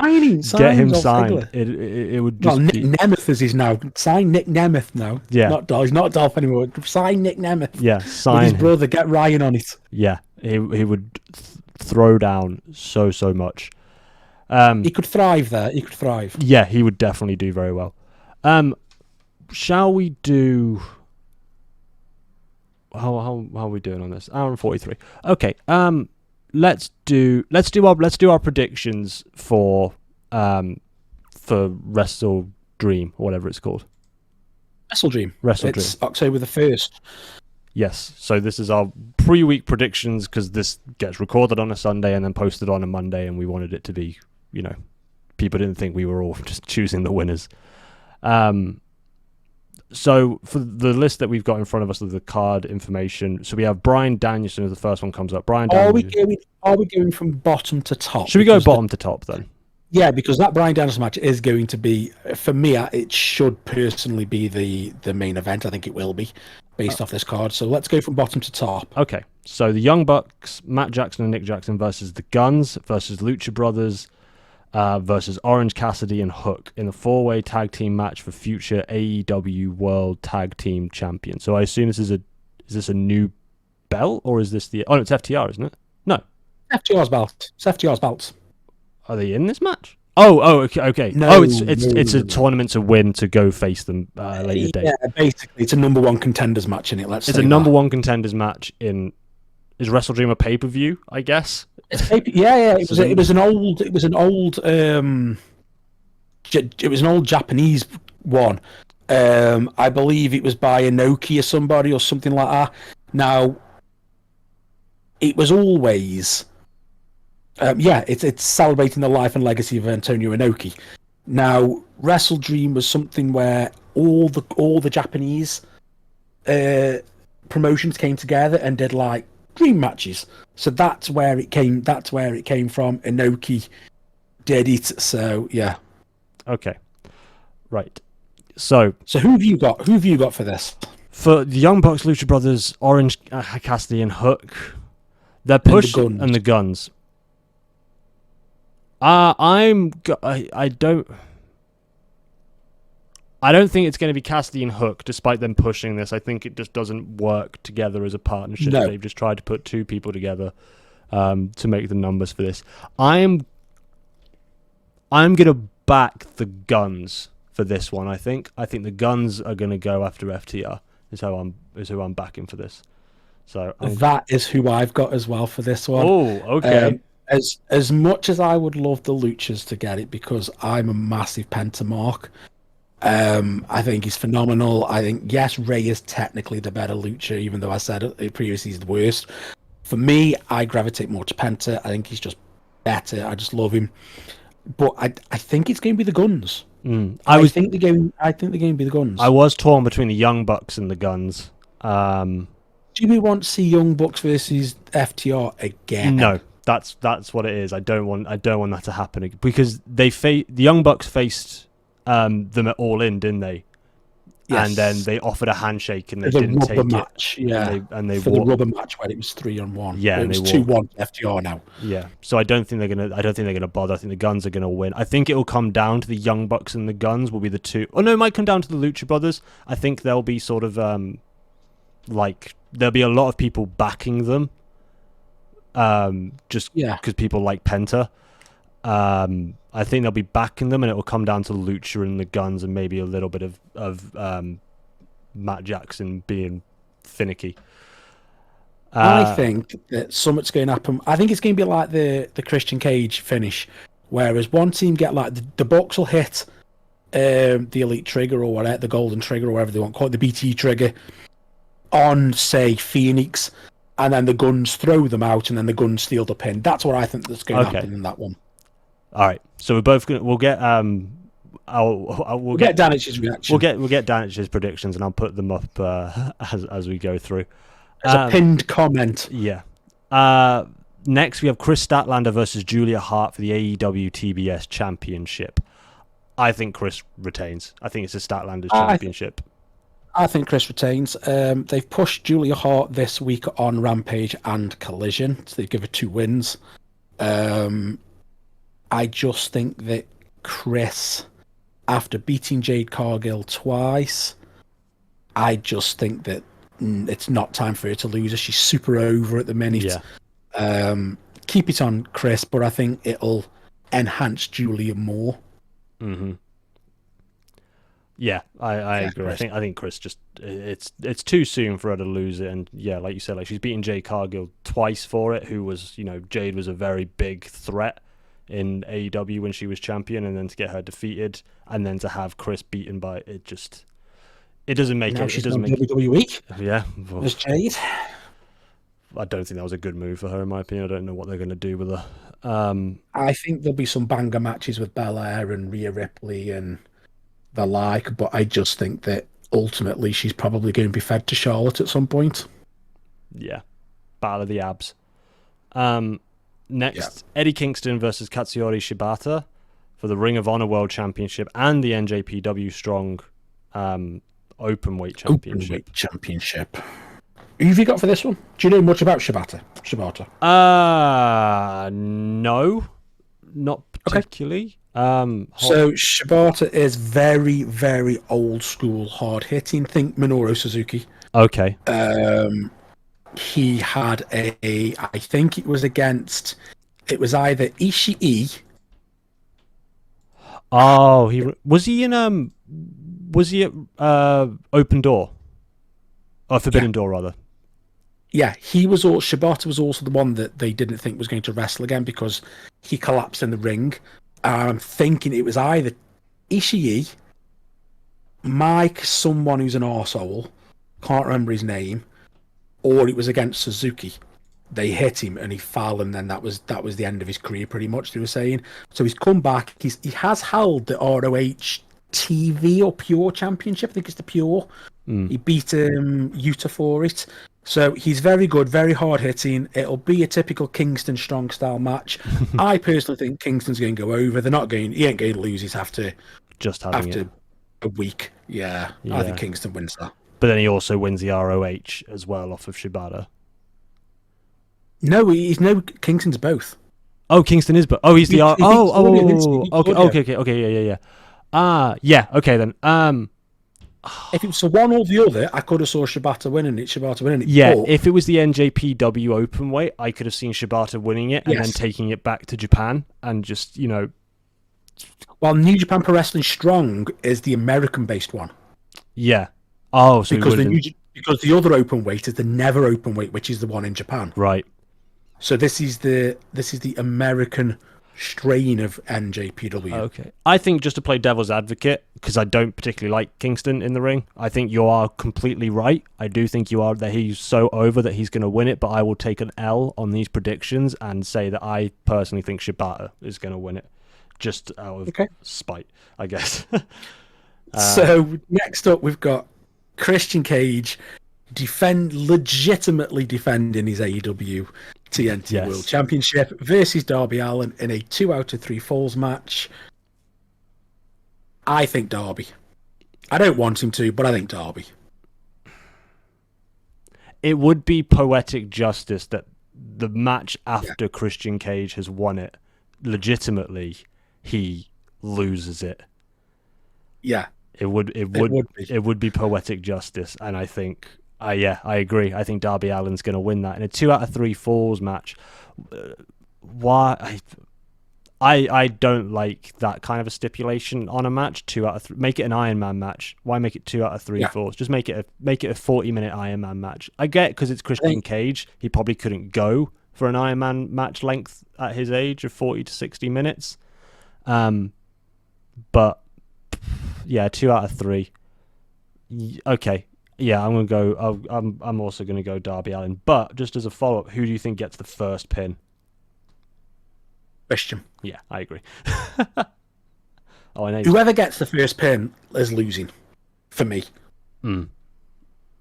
Unless they go Darby and then Christian wins, and then something goes along the lines of, to get that last fall, Christian wants Luchasaurus to help, and then Luchasaurus goes no, and then Darby wins. They could do it that way, or I don't know, but I just feel that this feud needs to wrap up, and the feud should wrap up with Darby winning and just get him out, get something out the way, get Christian moving on somewhere, or just from this feud, because I've had enough of it.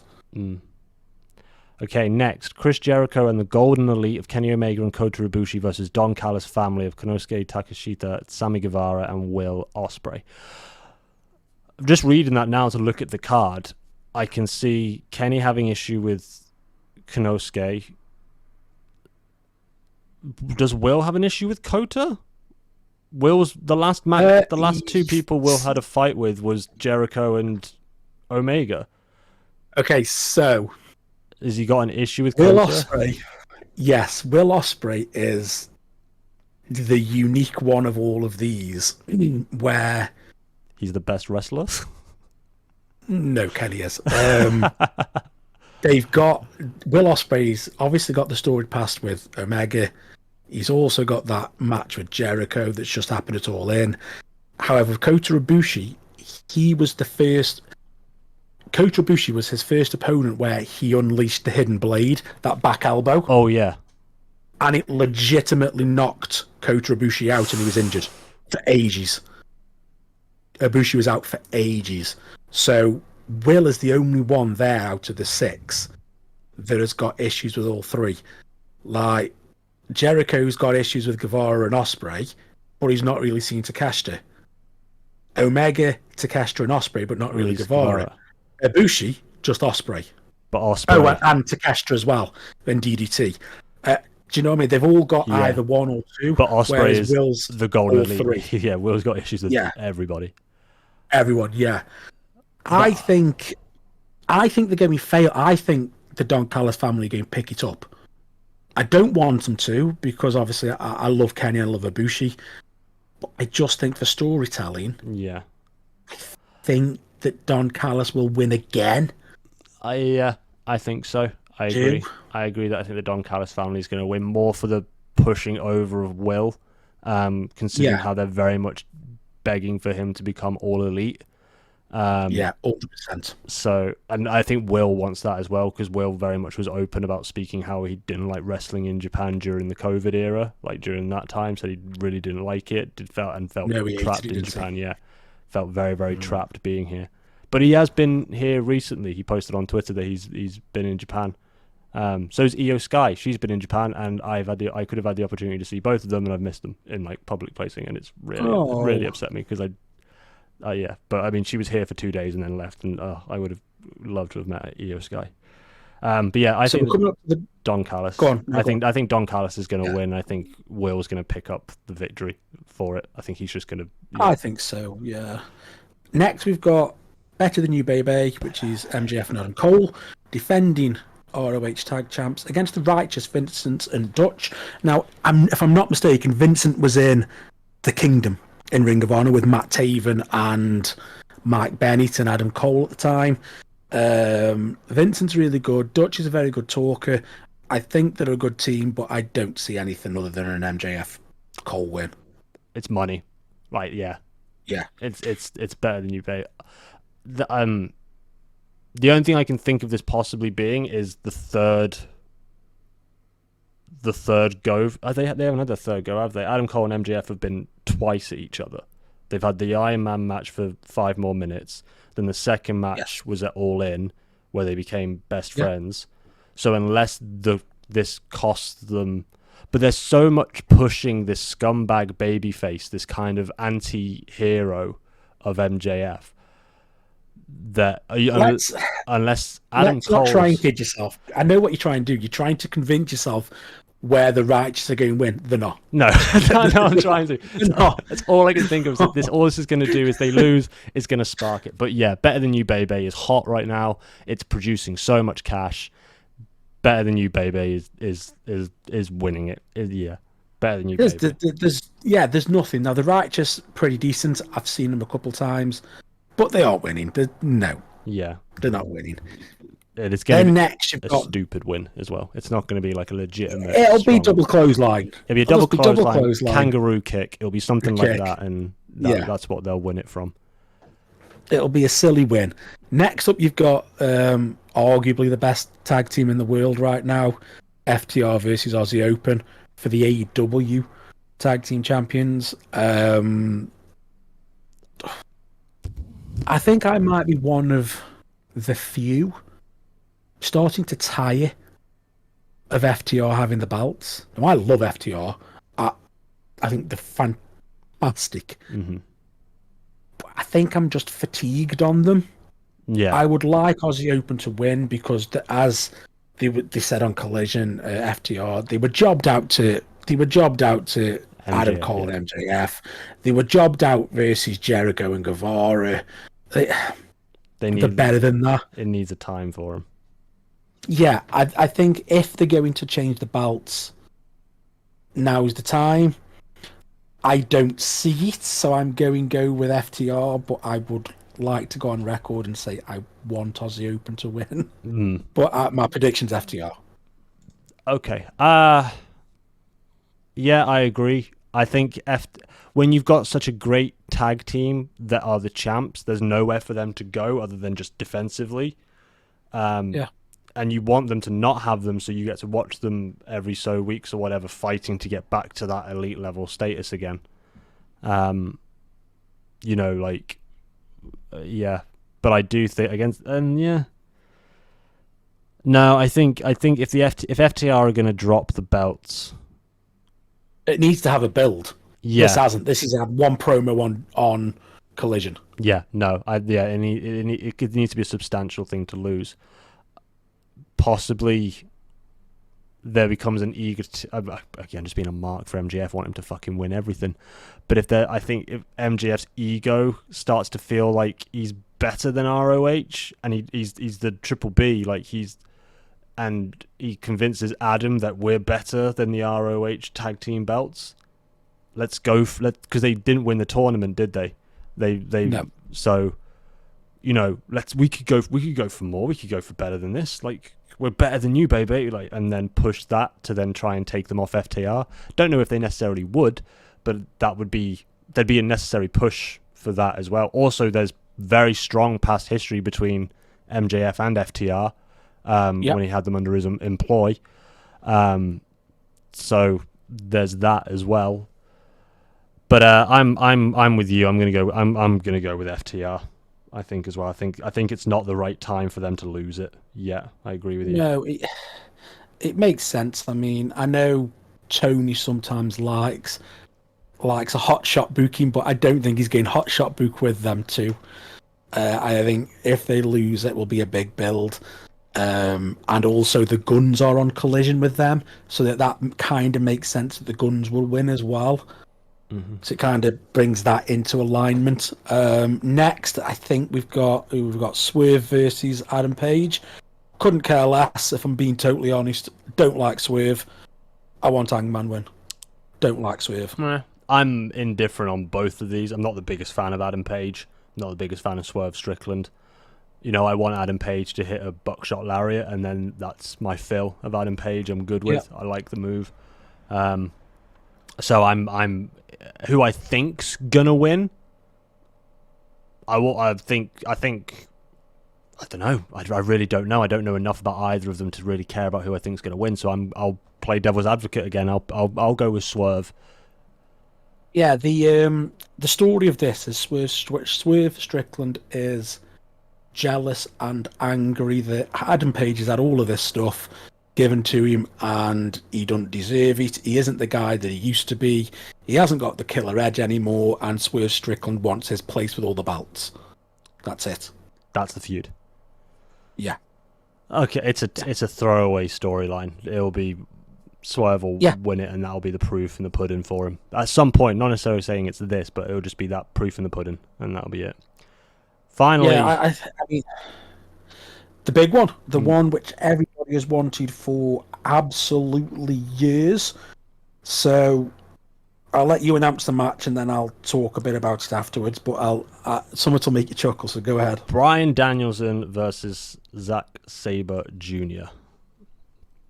I hate Zack Sabre Jr. I hate every match he's in. I think it's a boring hug fest. I don't like his style. I don't like Zack Sabre Jr. I can't stand him. I think he talks like a cock. I think he looks like a cock, and he wrestles like a cock. Yeah, I don't like him. I've seen him wrestle on some on New Japan videos. I've seen him wrestle. Yeah, I'm not the biggest. No, it's a lot of arm locks. It's a lot of chain wrestling, and that's about it. And terrible sells. And it's not even exciting chain wrestling. Like Bryan Danielson, we've seen it. We've seen Angle do chain wrestling. We've seen Brock. We've seen all these wrestlers, and we've seen Jericho do it. We've seen CM Punk do it. We've seen all this, and it's exciting at times. But there's nothing exciting about Zack Sabre Jr. Mm-hmm. And he's got the ugliest wrestling belt in the world, that New Japan TV title. It's disgusting. It's like rectangular, isn't it? It's orange belt. I hate Zack Sabre Jr. and I don't want him win. No, I think Bryan Danielson's going to win this. Bryan's been speaking about his retirements and stuff, about him wanting to finish up soon. Don't think this is the match he's going to finish it on. I think he got something bigger in his eyesight for that. Yeah, I think Bryan Danielson's going to win. Everyone's hyped for this apparently, but I don't see. They are. So there's a couple of reasons why. Obviously, technical wrestling, both of them, and I hate to say it about Zack Sabre Jr., but it is, both of them are top-notch, quality technical wrestlers. I don't think there's a wrestler in the world alive today that knows more technical holds than both of these two. Mm-hmm. I don't. I think that aspect will be phenomenal to watch. I just think Zack Sabre Jr. bores the place out. Also, there was I think it's the Wrestling Observer, I'm not sure, so don't quote me on that, but there is an award called the Bryan Danielson Award, or the American Dragon Award, and it's for the best technical wrestler of the year. And Zack Sabre Jr. beat Bryan Danielson for the Bryan Danielson Award one year. I mean, that's quite cementing then in a legacy, I suppose. I think Bryan, if he's been talking about leaving and stuff, like, he's going to be over a lot of this. He's going to want to go out on a string of runs. He may go out on a loss for his final match, but I don't think it'd be built up more if he was going to go out against Zack Sabre Jr. I think it'd be built more for him saying goodbye.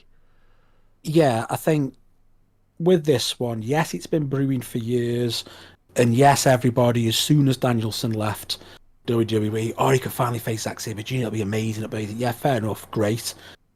But for me, there's been no interaction. No. And I think if it was a Danielson final match, you'd have the interaction. You'd build it apart from Bryan going, Zack Sabre Jr. in the middle of a ring on Collision.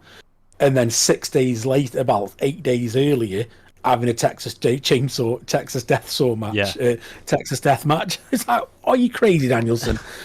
I just don't think that I can't see Zack winning. I think his last match, if he does choose to have a last, who it goes against, I see him going against Lunatic Fringe. I see him going against John Moxley. Mox again. Oh yeah, okay. Just as Moxley beat him. Yeah, but Moxley beat him. I think to give over the Combat Club, and he goes, I've started this whole thing, and I started with it coming for you, and I wanted us to create something together, and we've created something together, and now I'm giving it all to you. It's now your family. It's now your Combat Club. Even though Moxley is kind of the face of the Combat Club, he's sort of the Bryan's very much kind of the background. He's always the first out. Usually Moxley, he's always the one that's kind of leading the charge. Also because he's a lunatic and wants to fight and wants to get in there.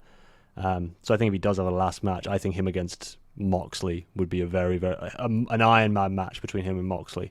Something ridiculous, some big send off between the two of them. I can see that would be insane. Yeah, I mean, it's going to sound dead shitty on Zack, and I don't mean. I mean, I don't like him, but I know that's my feelings are made. But I don't see. I don't see the benefit to Zack of beating Danielson apart from. This is going to sound dead horrible, but apart from him gloating in Japan, yeah, who's going to see that really? Let's be honest. I mean, obviously, we as wrestling fans, we make effort to watch different promotions, but the AEW fan or the casual fan that's doing this, promote this, they're going to be like, "Who's Zack? Okay, where's he go for me if he wins?" Yeah, it don't really benefit. It'll benefit him personally to say, "Oh well, I'm a better wrestler than Bryan Danielson. I am the best." But you won't hear that because he's contracted to New Japan. You won't hear that in AEW. You won't hear that in America unless he's on the New Japan show. But that's very very rare. So for me, it doesn't. I don't know. It just don't. I mean, I could see a draw. I could see a draw, but sending the fans home with a draw as your main event, no. You have to send them happy, don't you? It's going to be Danielson. It's going to be Daniel. Yeah, I completely agree. It's a very, very good point you make. I don't see how it benefits Zach outside of his own personal bubble. Yeah, to go, oh, his wow. promotion. Yeah, I've beat Bryan Danielson. That's a nice little kind of accolade I can hold on Feather to. in the cap. Yeah, it's a feather in the cap, but it doesn't benefit to get him. It might benefit to get him out more in the world, to get him more world recognised. But again, to get him that, it would have to be a phenomenal match, though. It'd have to be on the levels of like a 5-star match and him to win in order to get him over that much in the rest of the world. Because, like you say, the casual fan doesn't know who Zack Sabre Jr. is. So they'd have to have a trending moment in this match that people go, I want to see that match. Let me watch that. Find it online. I want to watch that match, and then builds his repertoire that way. So it either has to be a complete slobber knocker, to use a JR term, or Bryan Danielson wins. I just don't see Zach getting over any other way. No, I don't either. And now, it is my own personal take. Obviously, this is what podcasts are for, opinions, and they're like arseholes. Everyone's got one. But for me, if I didn't know Zach and I saw that banger, if I see this and it's a banger match, and I'm like, right, I want to look at Zack Sabre Jr., I'd see his boring-ass matches, and I'd be like, Danielson lost to him. Yeah. No. It's like, I know Zach. I've seen him for years. I've seen him with his blonde hair. I've seen him with brown hair. I've seen him in chaos. I've seen him out of chaos. I've seen him take over chaos. I've seen him wrestle everyone in Japan. And he's one of them where I'll forward the match. Yeah. So it'll be a good, if he wins in the 5-star over and you start to watch him from there and you don't go back. If you just go, I'm going to stick with him now and watch him now, then it may benefit him immensely, unless he just goes right back to his old ways of how you've seen him as crap to watch. The octopus. He's just the octopus. It's the best way to describe him. He is very... I take nothing away from him, because the stuff that he does and his finisher, how he just wraps them up like a prey, it's phenomenal. Don't get me wrong. It is beautiful to watch. It's boring as hell. Mm-hmm. It's just, It's unfortunately not to badmouth New Japan, but it's a lot of mid-card New Japan stuff. It's how the way you get over in Japanese fans is by being technical like that. It's about singular spots and then the build up to that another big spot. They go wild for submission techniques over here. If people get out of submission techniques, that wins them over so much more than big, strong powerhouses. Which is why he's had such a successful career. Yeah. Such a successful career. But he ain't my cup of tea. He isn't. And I didn't know if you'd have noticed that on the podcast, folks, but he just isn't. But don't get me wrong, he is probably he's number 1 or 2 technical wise. Mm-hmm. But it's just boring. And I haven't seen him evolve into more exciting spots, because he's a wrestler. He's a wrestler, and that's what he is. Whereas Ospreay, he was the high flyer. He was doing all the flippy stuff with Ricochet. We've seen it in that WCPW match where they did the cartwheels and all that. Yeah. He evolved. And yes, fair enough. Now, you may take Jericho's comments with a pinch of salt, but I can believe Jericho rang him and said, listen, slow the fuck down. Yeah. Slow down, ground your opponent, just you'll live longer, so to speak, in the ring. And he did. He toned it down. He got that hidden blade. He got his finisher, something Stormbreaker. Yeah. That move, Stormbreaker, is gorgeous. When he has them like reversed. He has them, then he spins them. Yeah. Oh, such a good move. The hidden blade is gorgeous as well. Like, I love the way the impact makes it look so pretty. It's a messy looking finisher, but it looks horrible looking, brutal, because he just comes it's not. It's like it's a reverse clothesline just from the back of the tricep and just clocks you over the back of the head. And he's said in It's interviews horrible. where he's gone It's horrible. like, "I've just gone at them. Like whatever hits them. I've just gone at them just to make it look good." Yeah, he's just gone at them. Did it with Ibushi, knocked him senseless. Yeah. It's horrible because anything that you, as not as a performer, because I obviously don't know, but anything that you don't see coming, how do you prepare to take that bump? Because you don't know it's coming. No, you kind of. You can feel them getting closer with obviously the running. Yeah. But how do you prepare for that? Like, well, because you can't see it. So, like, you kind of there's not really much of an anticipation. It's a weird thing because obviously the amount of from what I've just insight of myself of doing my fundamentals when I did them for a year in Manchester, and we did take our bumps. It's that kind of like the theory of dropping a baby out of a window. You know how they don't tense up when you drop them and they just kind of hit and what they are. Yeah. So it's all just about surface area. And when he hits that hidden blade, ideally for you as a performer, you want him to sort of hit you across the shoulder blades the same way you take a chair shot, because the weight is going to be there, which is just going to push you. There's not going to be much of like a whiplash action. Because obviously he leads it with his shoulder. So that hits your lower back and then the elbow across the top of the head. And it comes across onto So it's all, so you just you feel his back of his shoulder coming, and that's kind of like, I'll take that bump and I'll take that push. And then it's all just about how he sells his coming arm, just how he pushes that over the top of you, or if he does. But sometimes obviously if it's the last thing you do in a 30-minute match and you're knackered and you're worn out and you can't. That's why receipts happen and stiffs happen. You can't guarantee, in Kota, for example, you can't guarantee every hidden blade's going to be perfect. Tiger drivers aren't going to be perfect, evidently, every single time.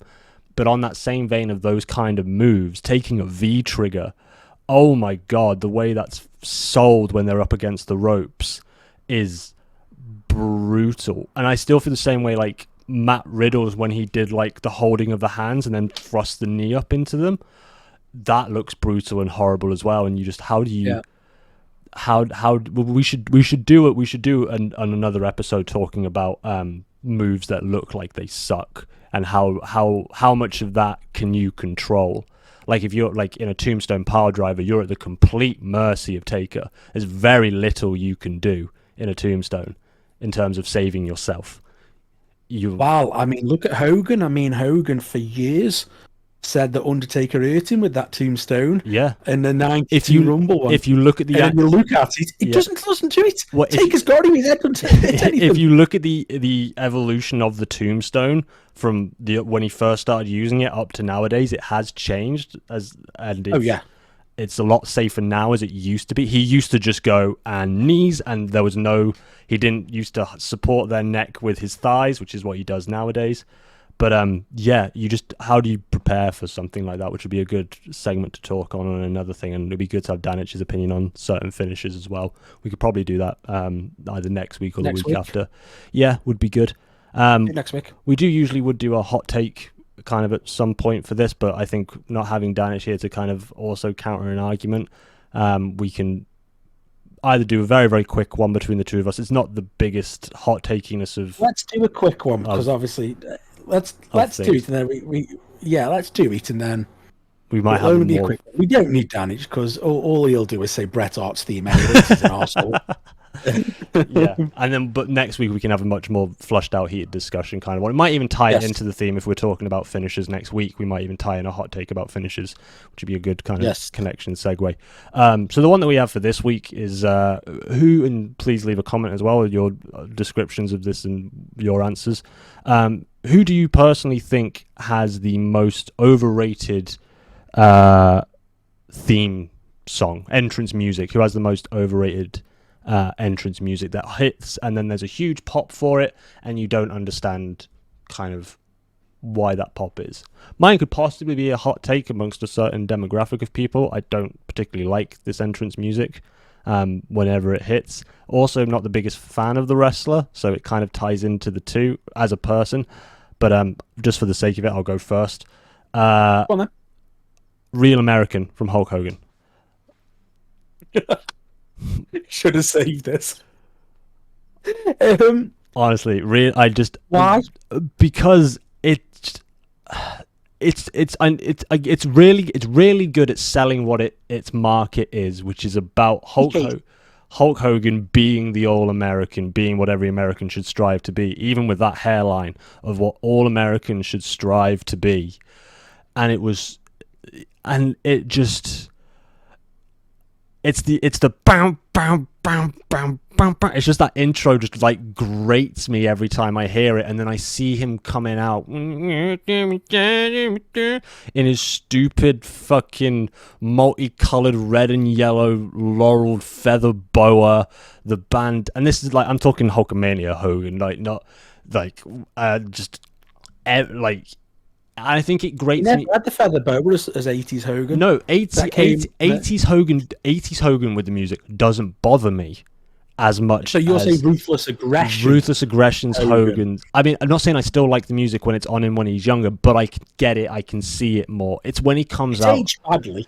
Yeah, it comes out with the shades and the bandana and the feather boa and the shirt and the slits that are already in it, so when he pulls it you can rip it totally fine. Stupid boots and just and the ear thing as well when he's doing it like to the beat and leaning off. I mean, it just everything about that incites such in me. I can't. Peak showmanship, that is.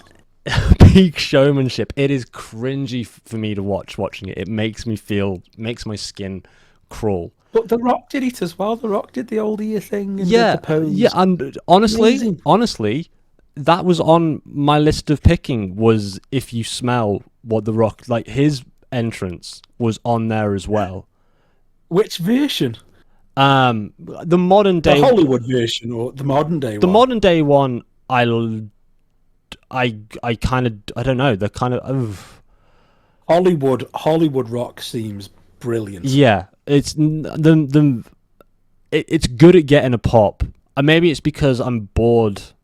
I'm bored of modern day rock. I'm bored of, as Punk would say, I'm bored, and Cena would say, I'm bored of Dwayne. I'm bored of Dwayne Johnson coming out. Because that's all I see now. All I see now when he comes out is Dwayne Johnson. I see the guy who wants a couple of hits to promote his next big movie and be trending worldwide. I don't see the Brahma Bull anymore. I don't see Hollywood. I don't see Hollywood Rock. I don't see the heel. I don't see the stick it up your candy ass badass anymore. I see a Disney employee when he comes out nowadays.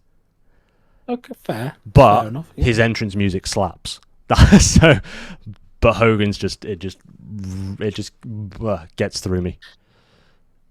I think to try and counter that, because it was on my list to be fair, is not awful but overrated. Now, in the 80s, it worked. It was 80s hair rock. It was everything that's wholesome and good about America. They did one where he had like a really long, like drone he'd let start, like a lead in. That version was brilliant. But yeah, it has. If you listen to it now, you can hear that it's aged awfully, and I get that. But you instantly recognise that that's Hogan. Yeah, because like I said, as it's a marketed thing, I think overrated. Yeah, I think it's. I mean, it's not. Yeah, it's a good theme song. I do think. Don't like it. You don't like it. Yeah. That's it, and it. But I think it's just overrated. It does its job. It does what it's supposed to do, which is make it very recognisable for a wrestler. But it just fills me with cringe when I hear it. Is what it is. But yeah. So okay, yeah. So mine's Hogan. Go ahead. There's a shit-eating grin on your face. I don't know where it's going. I just see it. CM Punk. I knew it. Right? Are we a cult personality? No, you're wrong. So wrong. Okay, I want to hear why. I mean, for people that are watching this on YouTube, I knew I shouldn't have worn my fucking shirt today, but it's a good fucking shirt. Go on. Why is it's not really CM Punk? Oh, you fucker. Oh, It's not really CM I'm Punk. such a mark for him. It's not. I'm such a mark. I It's know. that fucking because when you said it, I was like, you've got to be wrong on that. Cole personality is it suits him so well. It's such a banger. Go on. I don't like the song, but yeah, it's not that. Mm-hmm. I really hate saying this because I actually like the song and I think it's a dead good song. Edge. Oh, really? I guess we're talking Metalingus. You think you know me? Yeah, Okay, yeah. I just that is a think hot take. I just think it's become slightly bigger than Edge. Mm. I think the song dwarfs Edge now because obviously it's that memorable. You know, that rumble, bang, Yeah. it hits. You think you know me? Everyone popped. Everyone popped. And they popped for Edge. They Yeah. do. But as he's come back at his run and he had Metalingus before he did that Judgment Day bit, Yeah. I noticed that they were popping at the song, and then they weren't really popping at Edge. Yeah. Like, in the matches they were, but I was more a case of I love the song, but it's just You know, I feel okay. too big for Edge. No, I'm seeing a similarity here with this and a lot of the WWE universe at the moment they're popping for the fact that when everyone sings on this day, I see clearly, and then as soon as that's over, it's done, and it is the exact same thing for Seth Rollins. That's all people care about because that was on my list as well. Was the woes because it's purely just so the audience can get over. And that's... You know what was number 2 on my list? Go on. And I should have probably just one, really. Cody Rhodes. Whoa, the American Nightmare. Fucking hate it. Hate it. Kingdom. Despise that song. Really? Honestly, yeah, despise. Is it because of how much it gets Cody over? Or is it because it's cheap? It's because it's cheap. Mm-hmm. It's because it's cheap. It's cheap pop. And what really aggravates me, and this is going to be like, oh, you're a proper AEW mark. The AEW fans didn't latch onto the woe. No. It wasn't until fairly recent. It wasn't until this year that they were hopping onto the woes. Yeah, it's like, what? Yeah. Are you what? And then I was like, we missed a trick there because it could have made him bigger. And to be fair, he never did the old woe either. No. He just walked down. Yeah. And the only thing I can really remember from Cody Rhodes' AEW run, apart from him booking himself into a corner, saying he's never going to be the champ, blah, blah, blah, was he didn't have the Rhodes name at the time. So the way they got around it, he did this all the indie run as well before AEW and ROH and New Japan. He always came down with Brandy. Now, Brandy Rhodes was her name. Mm-hmm. Couldn't get away. So how they did it was the American Nightmare, Cody and Brandy Rhodes. Amazing. So that's how they got about it. And you know that Cody did it. Yeah. Cody said, that's how you say it. That's how you get Cody Rhodes. Yeah. But I think Cody's music, I despise. Edge's music, I think it's a very, very good song, but I think it's just too big. Yeah. And when I hear it, I just think, on this day, oh, here's Edge. Oh, yeah, here's Edge. Yeah. Yeah, he's Edge now, the song. It. And then when he goes off, it's like, oh, okay, fair enough. No. And Edge can go. Don't get me wrong, he can still wrestle, but I'm just... Yeah. Yeah, Cody and Edge's songs are my two biggest ones. I can see what you mean with Cody's. Like, I as the again, I feel like, you know, when they hit that really big whoa at Money in the Bank, I think it was, they hit that in the UK, hit that really big whoa. That seemed to have been like clipped, and they just play that with it because it seems to get louder and louder every single time. And I feel like they're doing the same thing with Seth Rollins' sing along. But in contrast to that, Jericho's Le Champion coming out to Judas, which is his own song, fair enough. That was on my list as well. Really? I wouldn't have been on mine. I think that's an absolute corker. But again, it's cheap popping where you're cheering for the fact of, woo, we get to sing along, we get to interact in this bit. It's the only part of the wrestling show we get to do something as audience members, and we don't have to care about what's going on in the ring. My issue with that was when he was with the JS and the heel. Right. He still had the song and they were still playing along and he was still walking out like going, yeah, sing, Le Champion. and waiting for the end. Yeah, and it was like, hang on a minute, you're with the JS, you're supposed to be a heel, you're a sports entertainer. Change your music, tears off, and he didn't. No. And then you had the rest of the JAS coming out to Judas, and it's like, this is a bit. I mean, how much are you getting paid per play at Jericho? Because I bet you're not giving it to him for free. No. I'm tired of hearing Judas. It's the I'm fatigued on Judas. It's the when we had the lockdown AEW, and they had their audience be the dark wrestlers, and they all came out and they had to sing for him because it was great because it went over so well when he came out on the Jericho Cruise line to it, and that's when the Judas thing really kicked off, was on the Jericho Cruise. That's when it really kicked off with people singing along, and they were like, "Oh, we're on to money here." It's a great song. It is a great song. It's just, again, it's just overused, which is hard to say about wrestlers because it's their entrance music. Like, you could say the Undertaker bong is overused a lot, but that's iconic. It's not an overrated thing. I think with I class that as timeless because it's got no words. It's just ambience. Yes, it's music. Yeah, it sets you up for the Undertaker as a character. It sets the mood, sets the atmosphere. As soon as it goes dark and it's just boom, and it's that delay and it hits, and you go, "Oh," that's why the pop comes. No one's singing along to the death march. They're just all lights out, cameras and everything. They kind of got that over with Bray Wyatt a little bit as well. When he was doing it with the lantern and things. His last music was amazing. Shatter by Code Orange. That is phenomenal. Yeah. It would have been. Did you find out? I know he's not here to do his hot take, but did you have? We were having to defend himself, but did you happen to find out what it was? No. He literally messaged me saying, "Don't worry, it's not going to be Bret Hart," with a laughing face. It's going to be Bret Hart. And I was like, awesome. And then that was it. Then, and I haven't actually asked him, so I'd have to. He'd be watching the game now. He'd be watching Stoke City. So we'll find out what it is as well, and we'll put it in the pinned comment with his predictions as well. If he wants to write a little bit of a reasoning why for people to read on the YouTube or on the Twitter, we'll post it as well. It's freaking Bret Hart, anything more likely to look at. It would be good. Well, I think this is a good point for us to for wrap up for this week. I hope you guys have enjoyed it coming along and the discussions we've had. About the week-to-week things and how we feel like stuff's going to go in certain directions and how maybe they're sort of lacking something. Also, our predictions for Wrestle Dream for next weekend, which should be good. And then we'll do a review of that, obviously, on the following week when we come back from it.